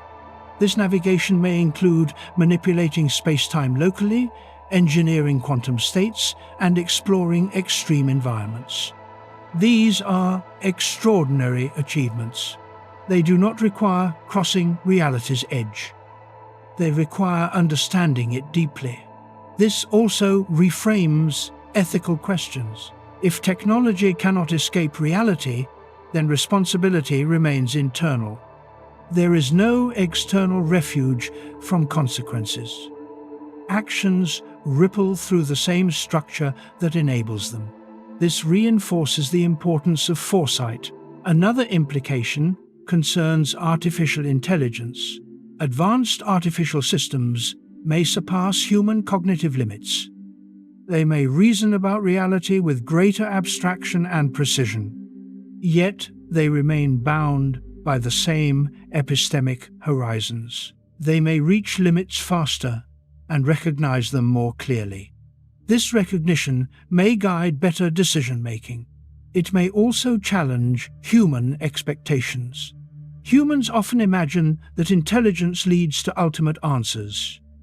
Intelligence may instead lead to acceptance of limits. This acceptance is not failure. It is maturity. This theme recurs across disciplines. Wisdom is not omniscience.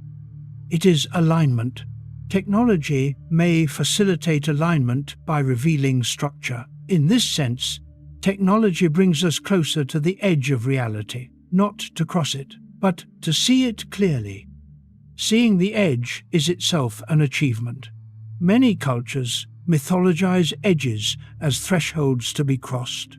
Science reframes them as boundaries to be understood. This reframing reduces drama but increases clarity. It replaces hero narratives with structural insight. This is a hallmark of scientific progress. The belief that technology could cross the edge of reality often stems from misunderstanding what edges are. Edges are not obstacles. They are definitions. The speed of light is not a barrier in space. It is a feature of space-time. Quantum uncertainty is not a flaw. It is a feature of reality. Cosmic horizons are not walls. They are relationships between expansion and causality. Understanding these features dissolves the desire to cross them. Instead, it motivates understanding their consequences. This shift in motivation is profound. It transforms inquiry from conquest to comprehension. This transformation is likely what advanced civilizations undergo. They stop trying to escape reality. They start trying to live coherently within it. This coherence may involve sustainability, stability, and long-term continuity. It may involve embracing uncertainty rather than eliminating it. This is not resignation, it is adaptation. Adaptation has always been the key to survival. On cosmic scales, adaptation may be intellectual rather than biological. Humans are beginning this adaptation. We are learning that reality does not bend to desire. It reveals itself through structure. Technology is the lens. Limits are the image. The edge of reality, seen through technology, becomes clearer, not closer. This clarity may be the true destination of inquiry, not beyond, but understanding. This understanding brings us to the next and final set of questions. If technology cannot cross the edge, if intelligence cannot eliminate limits, then how should humans interpret the existence of edges? What do they mean for meaning, purpose, and narrative? This leads us to the philosophical conclusion of the entire exploration. The next outline will examine how humans have historically interpreted edges of reality, from ancient cosmologies to modern science, and how those interpretations shape worldview. That final turn completes the journey. Throughout history, humans have interpreted the edges of reality not merely as physical boundaries, but as philosophical signals. When knowledge reached a limit, meaning rushed in to fill the gap. Gods, myths, cosmic orders, and metaphysical frameworks emerged where explanation failed. These interpretations were not irrational. They were adaptive responses to uncertainty. Early cosmologies imagined the universe as layered, the sky above, the earth below, and an underworld beneath. Beyond the visible horizon lay realms of gods or chaos. The edge of the known world was the edge of order. These models reflected lived experience. The world felt bounded. Beyond the village lay danger. Beyond the sea lay monsters. Translating this structure to the cosmos was natural. As knowledge expanded, edges moved. The horizon retreated. The earth became a sphere. The heavens became space. Gods were pushed outward, then upward, then inward. Each retreat of an edge forced reinterpretation. The critical pattern is this. Whenever an edge collapsed, meaning did not vanish, it transformed. The loss of a literal edge did not produce nihilism. It produced deeper abstraction. When Earth lost its central position, meaning did not end, it relocated to human agency. Ethics, reason, and progress replaced divine geography. Modern cosmology continues this pattern. The universe no longer has a center. It may not have an edge. Time may not have a beginning in the traditional sense. Reality may not have a final boundary. Each of these revelations removes a comforting structure, yet meaning persists. This persistence suggests that meaning is not supplied by cosmic architecture. It is constructed locally. Humans often assume that purpose must come from outside, from a creator, a boundary, or a final answer. Science offers no such external guarantees.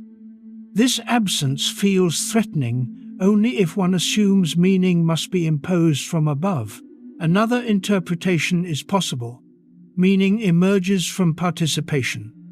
This shift mirrors the transition from mythic to scientific worldview. In mythic systems, meaning is given. In scientific systems, meaning is built. Edges play a crucial role in this transition. When edges are imagined as walls, they invite authority.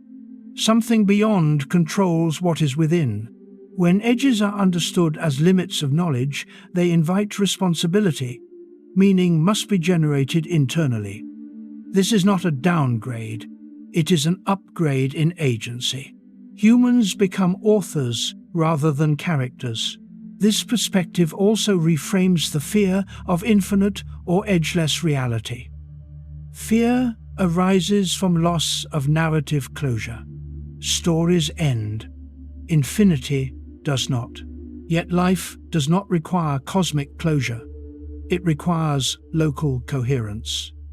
A novel does not lose meaning because the library is large. A life does not lose meaning because the universe is vast.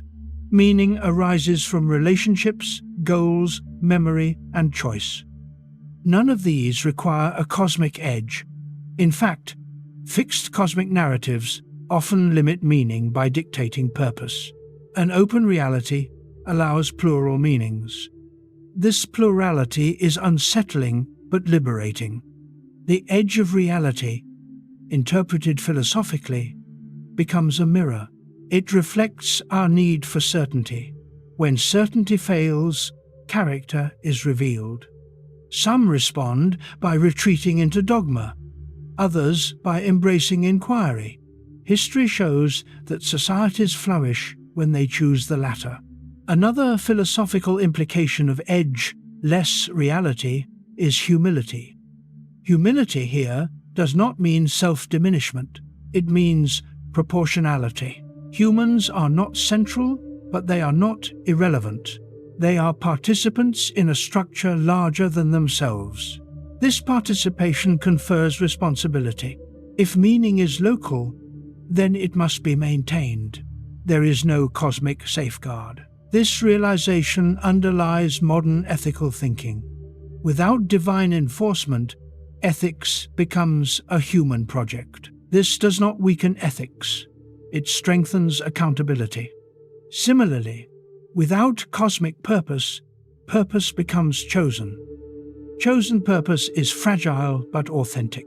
It must be renewed continuously. This fragility is often mistaken for weakness. In reality, it is what makes purpose meaningful.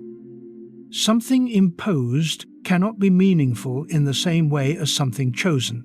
The absence of a final edge, therefore, deepens meaning rather than erasing it. It removes the illusion of completion and replaces it with continuity. This continuity mirrors the structure of reality itself.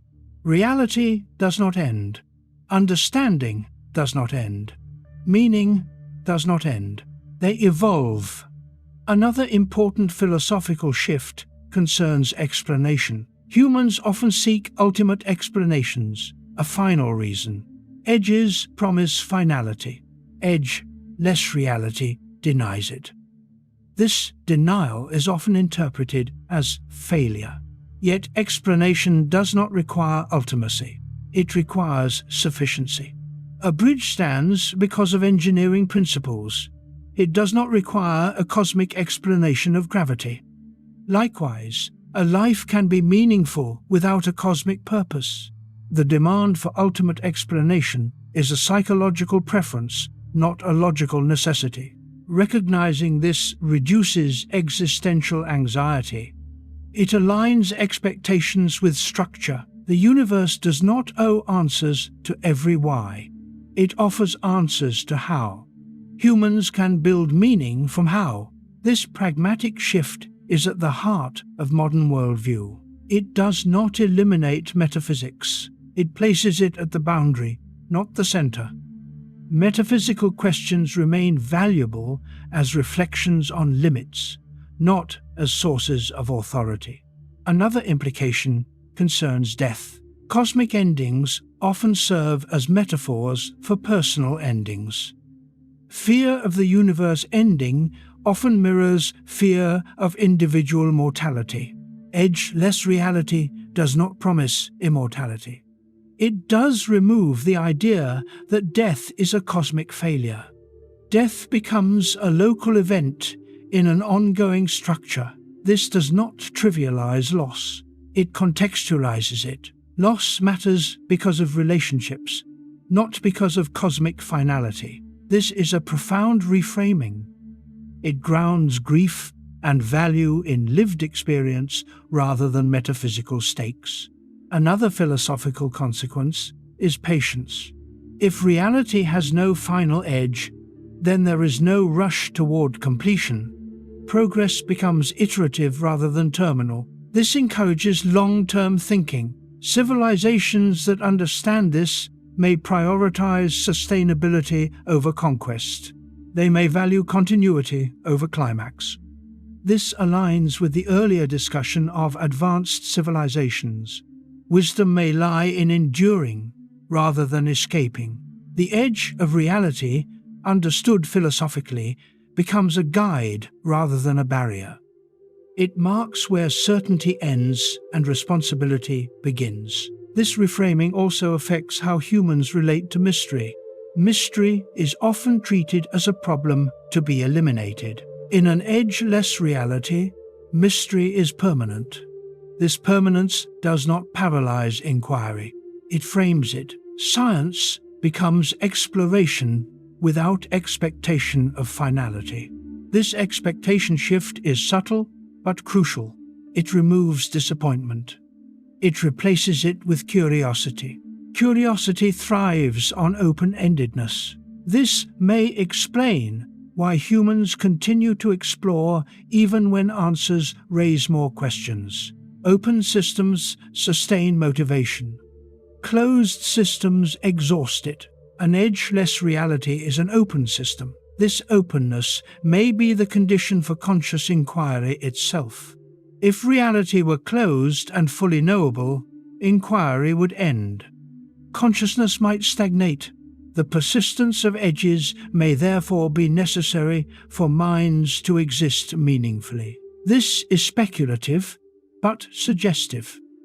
The universe may be structured in a way that sustains inquiry, not intentionally, but structurally. This structural openness allows for growth, adaptation, and learning. Edges are not failures. They are features that maintain dynamism. This perspective dissolves the fear that not knowing everything is a flaw. It reframes it as a requirement. Another implication concerns narrative. Humans crave stories with beginnings, middles, and ends. Edge-less reality resists this structure. Yet humans continue to tell stories. This is not delusion. It is local organization. Stories operate at human scales. They do not need to mirror cosmic structure. Expecting cosmic reality to follow narrative conventions is anthropocentric. Recognizing this frees both science and storytelling. Science can describe structure without narrative. Humans can create narrative without cosmic endorsement. Both can coexist. This coexistence is healthy. It prevents confusion between explanation and meaning. Explanation describes what is. Meaning describes what matters. Edges of reality clarify this distinction. Where explanation stops, meaning does not. Meaning begins. This insight may be the most important philosophical outcome of exploring the edge of reality. It suggests that humans should not seek meaning in the structure of the universe. They should seek it in their relationship to that structure. This relationship includes curiosity, care, creativity, and responsibility. None of these require a cosmic edge. They require participation in an ongoing, unbounded reality. This participation is finite for individuals and civilizations. That finitude gives urgency. Urgency gives value. Value gives meaning. This chain does not depend on cosmic finality. It depends on engagement. The edge of reality, therefore, is not a threat to meaning. It is an invitation to redefine it, to move from imposed narratives to constructed ones, to accept limits without despair, to embrace openness without losing direction.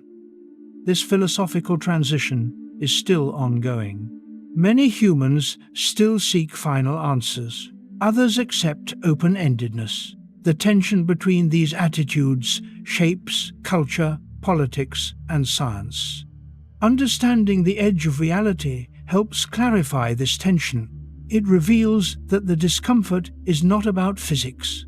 It is about expectations. Adjusting expectations resolves much of the anxiety. Reality may not provide closure. It provides structure. Meaning is our contribution. This contribution is not arbitrary. It is constrained by reality, but not dictated by it. This balance between constraint and freedom is where human significance lies. The edge of reality defines constraint. Within it, freedom operates. This is not an accident. It may be the only way complex, reflective systems can exist. As this exploration moves toward its conclusion, one final question remains. If meaning is local and reality is unbounded, how should humanity orient its future? What does an honest understanding of the edge of reality imply for long-term human goals? That question forms the basis of the final outline. It is not speculative fiction. It is a practical, philosophical conclusion, and it brings the entire inquiry to completion. When reality is understood as unbounded, layered, and partially unknowable, the question of humanity's future takes on a different character. The future is no longer a march toward a final answer or a cosmic destination. It becomes an ongoing negotiation between understanding, limitation, and choice. This reframing has practical consequences. If there is no final edge to reach, then progress cannot be defined as completion. It must be defined as depth, deeper understanding, deeper coordination, deeper responsibility. Human history has often been driven by edge-seeking behavior. New lands, new frontiers, new territories. These pursuits were framed as expansion toward an end. Once the end was reached, conquest stopped or transformed. Cosmic reality offers no such end. Space may be unbounded. Knowledge may be endless. Mystery may be permanent. This requires a shift from frontier thinking to stewardship thinking. Instead of asking how far we can go, the more relevant question becomes how well we can exist where we are and how carefully we expand into what we can reach. This is not a call for stagnation. It is a call for precision. Precision in exploration. Precision in technology. Precision in ethics. An unbounded reality magnifies consequences. Actions ripple forward indefinitely. Mistakes do not vanish at an edge. They propagate. This makes foresight more important, not less. Technology amplifies this effect. As capabilities grow, the cost of error increases. Without a cosmic reset or final boundary, there is no external correction. Responsibility becomes internal. This is a profound shift from earlier worldviews, where ultimate judgment or cosmic closure provided external limits. In an edge-less reality, limits are structural, not moral. Morality must therefore be self-imposed. This does not weaken moral systems. It grounds them. Ethics becomes a survival strategy in an open system. Civilizations that fail to align behavior with structure collapse. Those that succeed persist. This alignment may be the defining challenge of advanced civilizations, understanding reality deeply enough to avoid self-destruction. This perspective also reshapes how humanity should view expansion into space. Space is not an escape from limits. It is an extension of them. Colonizing other planets does not remove ethical responsibility. It multiplies it. Each new environment introduces fragility. Each expansion increases complexity. This complexity requires governance, coordination, and restraint. Science fiction often imagines expansion as liberation. Physics suggests it is obligation.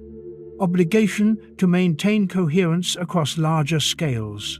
Obligation to manage resources sustainably. Obligation to preserve knowledge across long time horizons. This long horizon thinking is difficult for humans.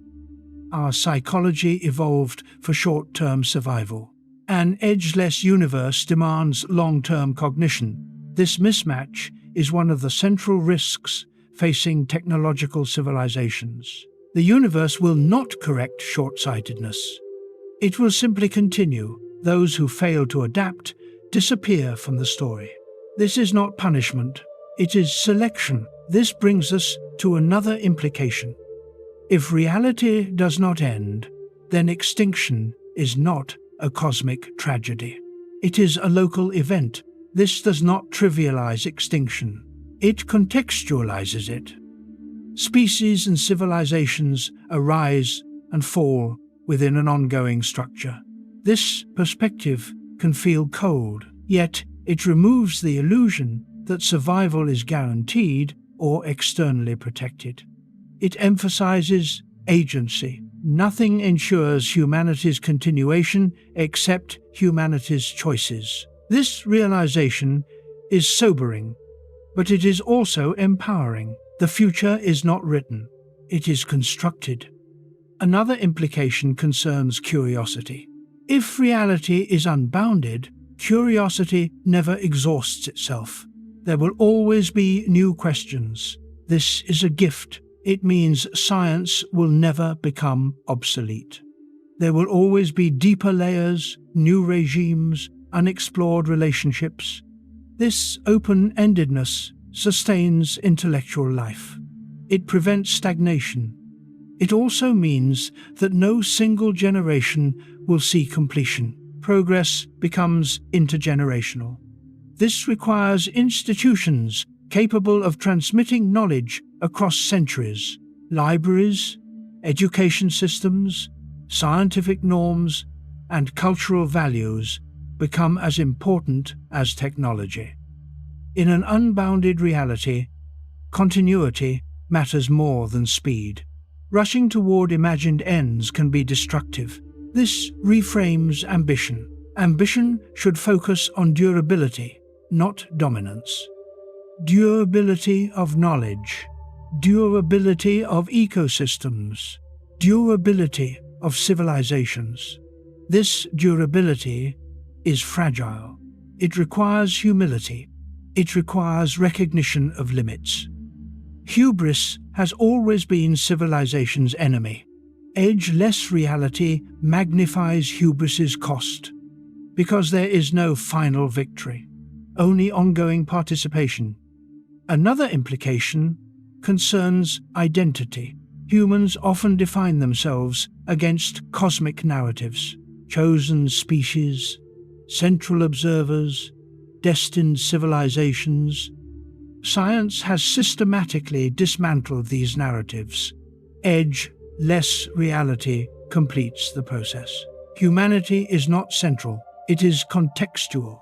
This does not remove dignity, it grounds it. Dignity arises from capacity to understand, care, and choose responsibly. These capacities are not diminished by scale, they are made more urgent. A small being in a vast reality must be careful. This care is a form of wisdom. Wisdom is not knowing everything. It is knowing how to act given limited knowledge. This may be the ultimate lesson of exploring the edge of reality. Knowledge will always be incomplete. Action cannot wait for completeness. Choices must be made under uncertainty. This is the human condition. An edge-less universe does not change it. It clarifies it. Another implication concerns hope. Hope is often tied to endpoints, salvation, completion, final harmony. An open reality offers no guaranteed endpoint. This can feel hopeless. Yet hope need not be about final states. It can be about trajectories. Improvement without perfection, understanding without closure, continuity without certainty. This kind of hope is quieter but more resilient. It does not depend on cosmic promises. It depends on human effort. This effort is meaningful precisely because nothing guarantees success. Guaranteed outcomes are not meaningful. Earned outcomes are. This reframes the human project, not as a quest to reach the end of reality, but as a commitment to navigate it well. This navigation includes science, art, ethics, and cooperation. Each addresses different aspects of existence. Science describes structure. Art interprets experience. Ethics guides action. Cooperation enables scale. None of these require a cosmic edge. They require a shared world. This shared world exists whether or not it has an end. Another consequence of unbounded reality is patience with mystery. Mystery is not a temporary enemy. It is a permanent companion. This does not diminish inquiry. It enriches it. Mystery provides direction without destination. This is similar to exploration in an open ocean. There is no final shore. Yet exploration remains meaningful. Routes are mapped. Patterns are understood. Skills are refined. This analogy captures the appropriate attitude. The universe is an ocean, not a maze. There is no exit. There is understanding. This attitude changes how success is measured. Success is not reaching an end. It is increasing coherence. Coherence in models. Coherence in societies. Coherence in action. Coherence allows survival in complex environments. This emphasis on coherence aligns with everything learned about reality's structure. Laws are consistent. Patterns repeat. Relationships matter. Chaos emerges when coherence fails. Human systems are no exception. Edge-less reality does not forgive incoherence. It amplifies it. Another implication is humility in prediction. Long-term futures cannot be forecast precisely. Complex systems defy long-range prediction. This is not failure. It is inherent. Planning must therefore be adaptive rather than deterministic. Flexibility becomes a virtue. Resilience becomes a goal. This approach is already used in engineering and ecology. It must extend to civilization-level planning. An unbounded future demands adaptability. Fixed endpoints invite collapse. Open trajectories invite survival. This also applies to identity narratives.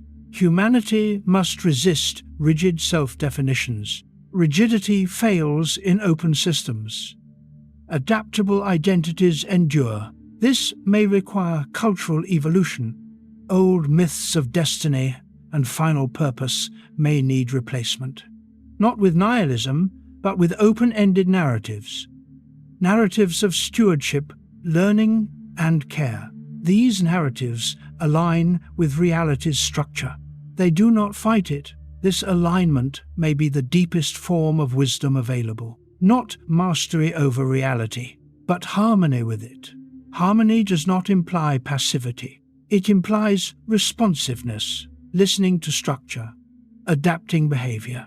This is not submission. It is intelligence. This perspective also reframes fear of insignificance. Insignificance arises when value is measured by scale. Reality teaches that scale is irrelevant to meaning. Meaning arises from relationships and continuity. A single thought matters to the thinker. A single act matters to those affected. These truths do not vanish in a vast universe. They become more important because there is no external guarantee of care. Care must be internal. This internalization of value is the mature response to edgeless reality. It is not despair. It is responsibility. Responsibility is heavy. It is also empowering. It gives humanity agency without illusion. This agency is fragile. It can be lost. Recognizing this fragility is essential. Edge-less reality does not provide second chances by design. It simply continues. Those who adapt persist. Those who do not fade. This is not moral judgment. It is structural outcome. Understanding this removes bitterness. It clarifies stakes. The future of humanity in an unbounded reality is not about escaping limits. It is about living well within them. This includes expanding knowledge, managing power, preserving life, and fostering cooperation. None of these are guaranteed. All are possible.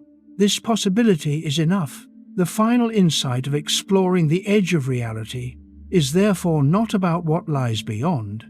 It is about how to live within what is. The universe may have no edge. Human responsibility does. That responsibility defines our future. And that future is not written in the structure of the cosmos. It is written in choice.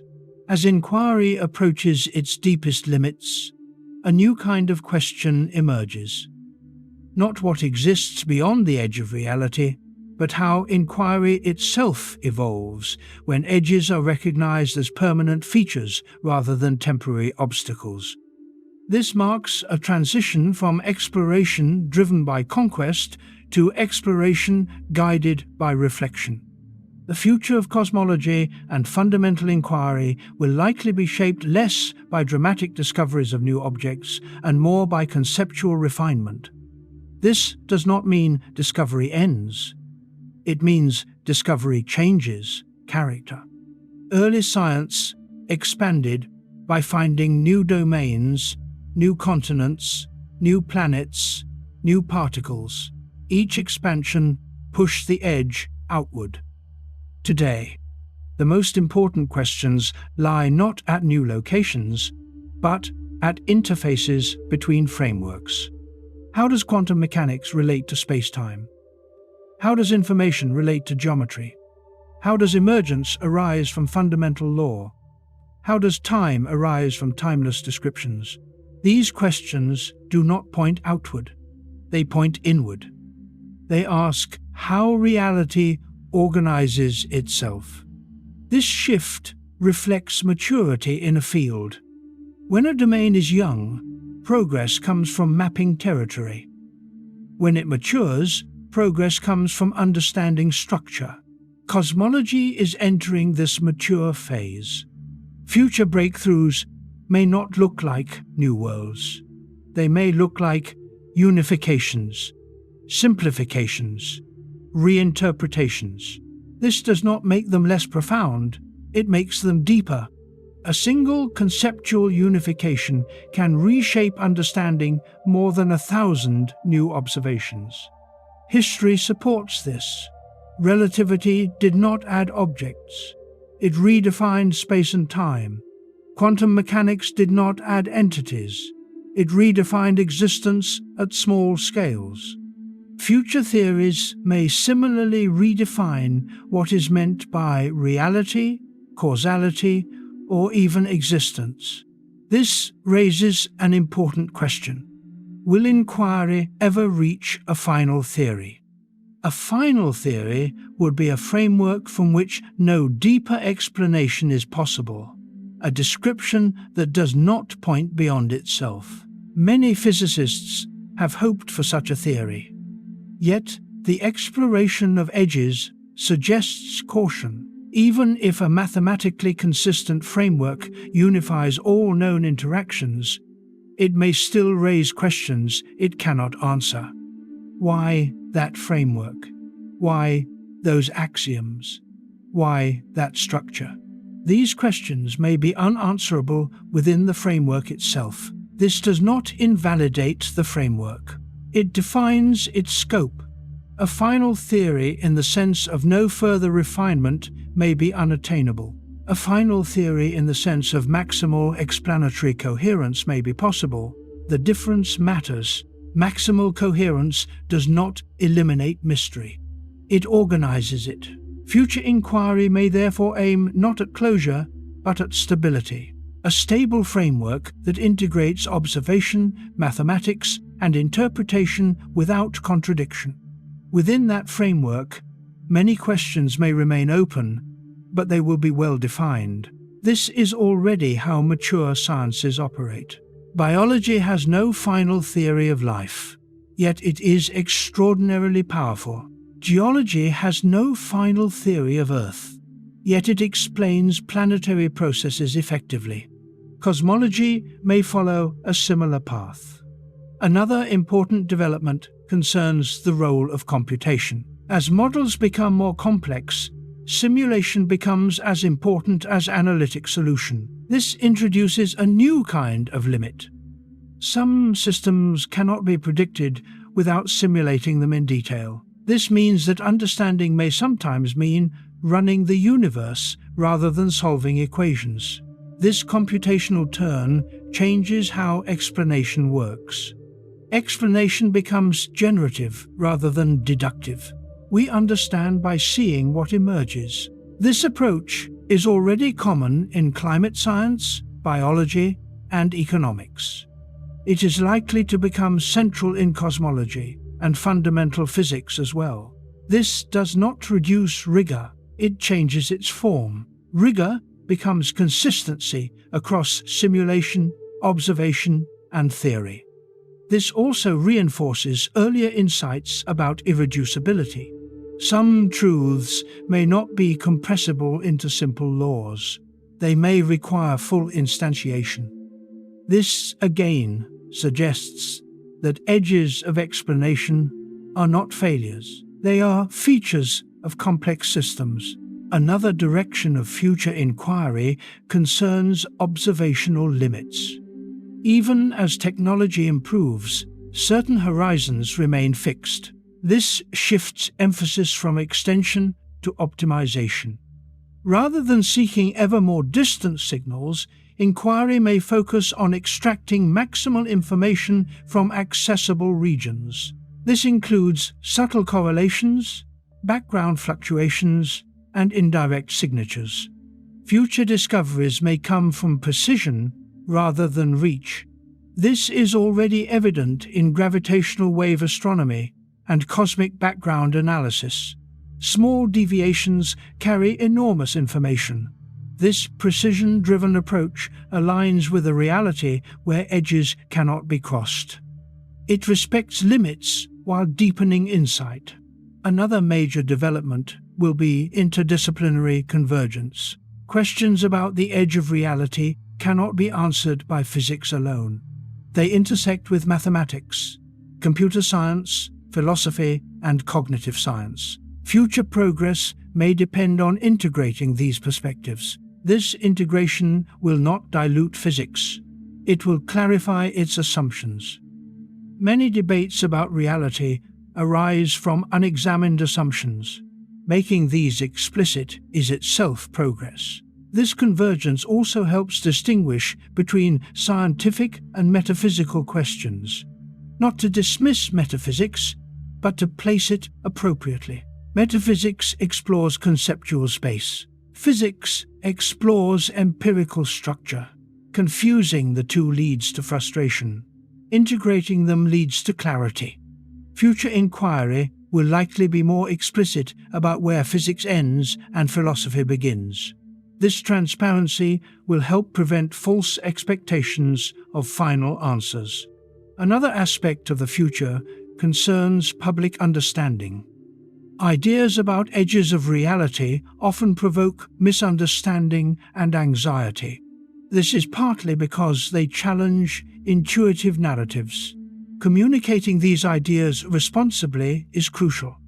Science communication must emphasize that limits do not imply meaninglessness. They imply structure. This requires careful language.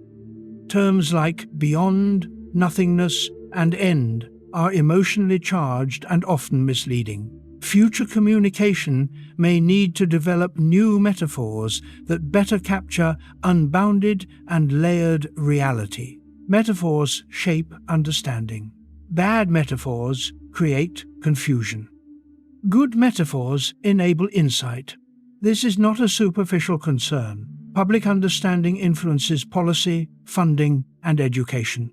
Misunderstanding the nature of limits can lead to either nihilism or unrealistic optimism. Both are harmful. A realistic understanding fosters humility and resilience. Another important implication concerns education. If reality is unbounded and inquiry open-ended, education should emphasize thinking skills rather than final facts. Students should learn how to reason under uncertainty, evaluate models, and adapt frameworks. This is more valuable than memorizing conclusions that may change. Education becomes preparation for ongoing inquiry, not transmission of completed knowledge. This aligns with the structure of reality itself. Another frontier lies in the relationship between physics and consciousness. While physics may not explain subjective experience fully, future theories may clarify the conditions under which consciousness arises. This would not solve the hard problem. It would contextualize it. Understanding limits of explanation here is as important as progress. Another direction concerns ethics of knowledge. Some knowledge may be dangerous. Power without wisdom can be catastrophic. An edge less reality amplifies this risk. There is no external containment. Knowledge propagates consequences indefinitely. This raises questions about restraint. Not all that can be known should necessarily be used without consideration. This is not censorship. It is responsibility. Future inquiry must integrate ethical reflection. This integration does not hinder progress. It ensures survival. Another implication is long-term continuity of inquiry. If there is no final answer, inquiry must be sustained across generations. This requires institutions, cultures, and values that prioritize continuity. Short-term incentives must be balanced with long-term goals. This is a societal challenge, not a technical one. Cosmic understanding demands civilizational maturity. Another area of future exploration is the possibility that current categories will dissolve. Space, time, matter, and causality may not survive intact in deeper theories. Future frameworks may use entirely different primitives. This has happened before. Classical notions of absolute time were replaced. particle notions were replaced by fields. Future replacements may be even more radical. This requires openness. Clinging to familiar categories limits progress. This openness is difficult because categories shape identity. Humans think of themselves as beings in time, in space. Deep theories may challenge these intuitions. Accepting this challenge is part of inquiry. Another possible development is recognition that some questions are not merely unanswered but unanswerable. Future inquiry may formalize this, not as defeat but as classification. Knowing that a question cannot be answered prevents wasted effort. It redirects inquiry toward productive domains. This again reflects maturity.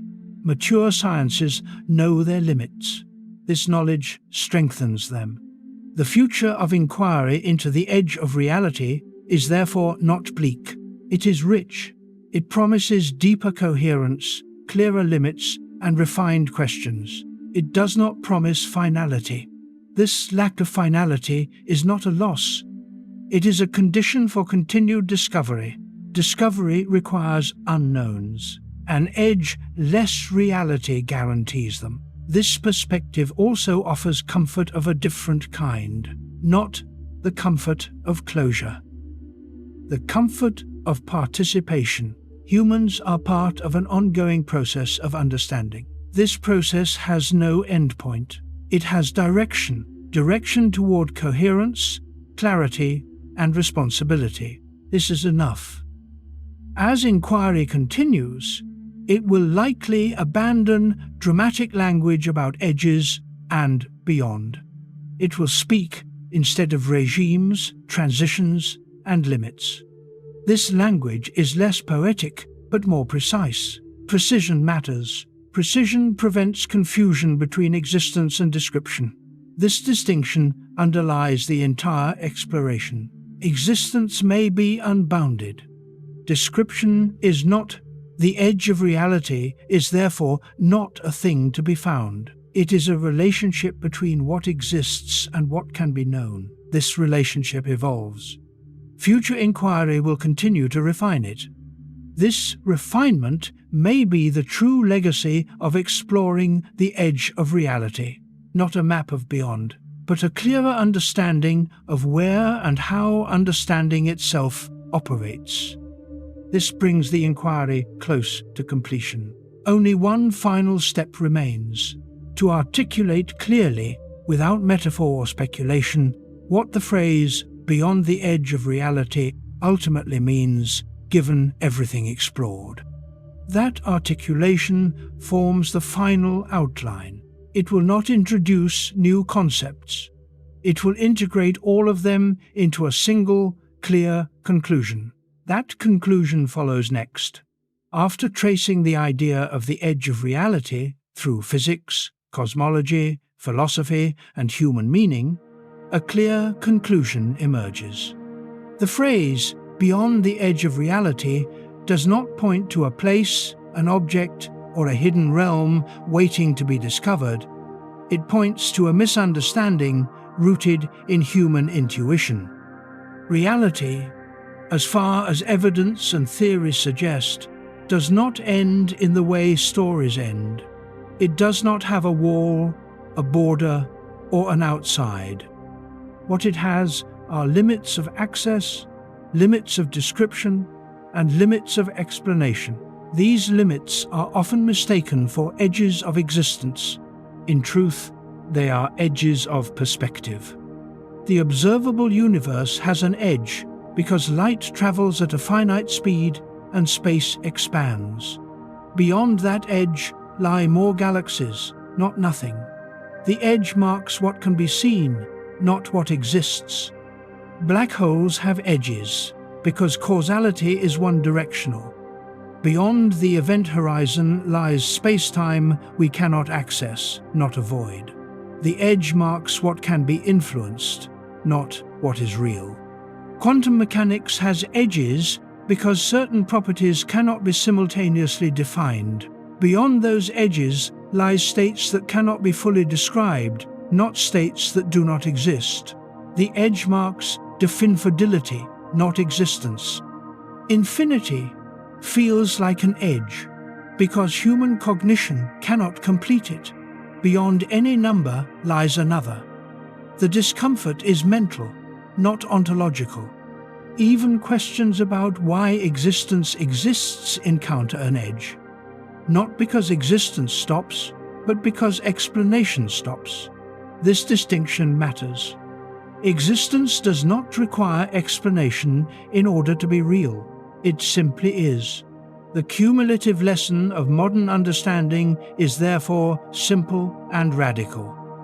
There is no evidence that reality has an outer boundary where it ends. There is overwhelming evidence that human knowledge has boundaries where it must stop or change form. When humans ask what exists beyond the edge of reality, they are often asking one of three different questions without realizing it. They may be asking what lies beyond observation. The answer is more reality, governed by the same or related laws, but inaccessible. They may be asking what lies beyond current theory. The answer is deeper structure that future frameworks may partially describe. Or they may be asking what lies beyond all possible explanation. The answer there is silence. Not because nothing exists, but because explanation cannot go further. None of these answers involve nothingness.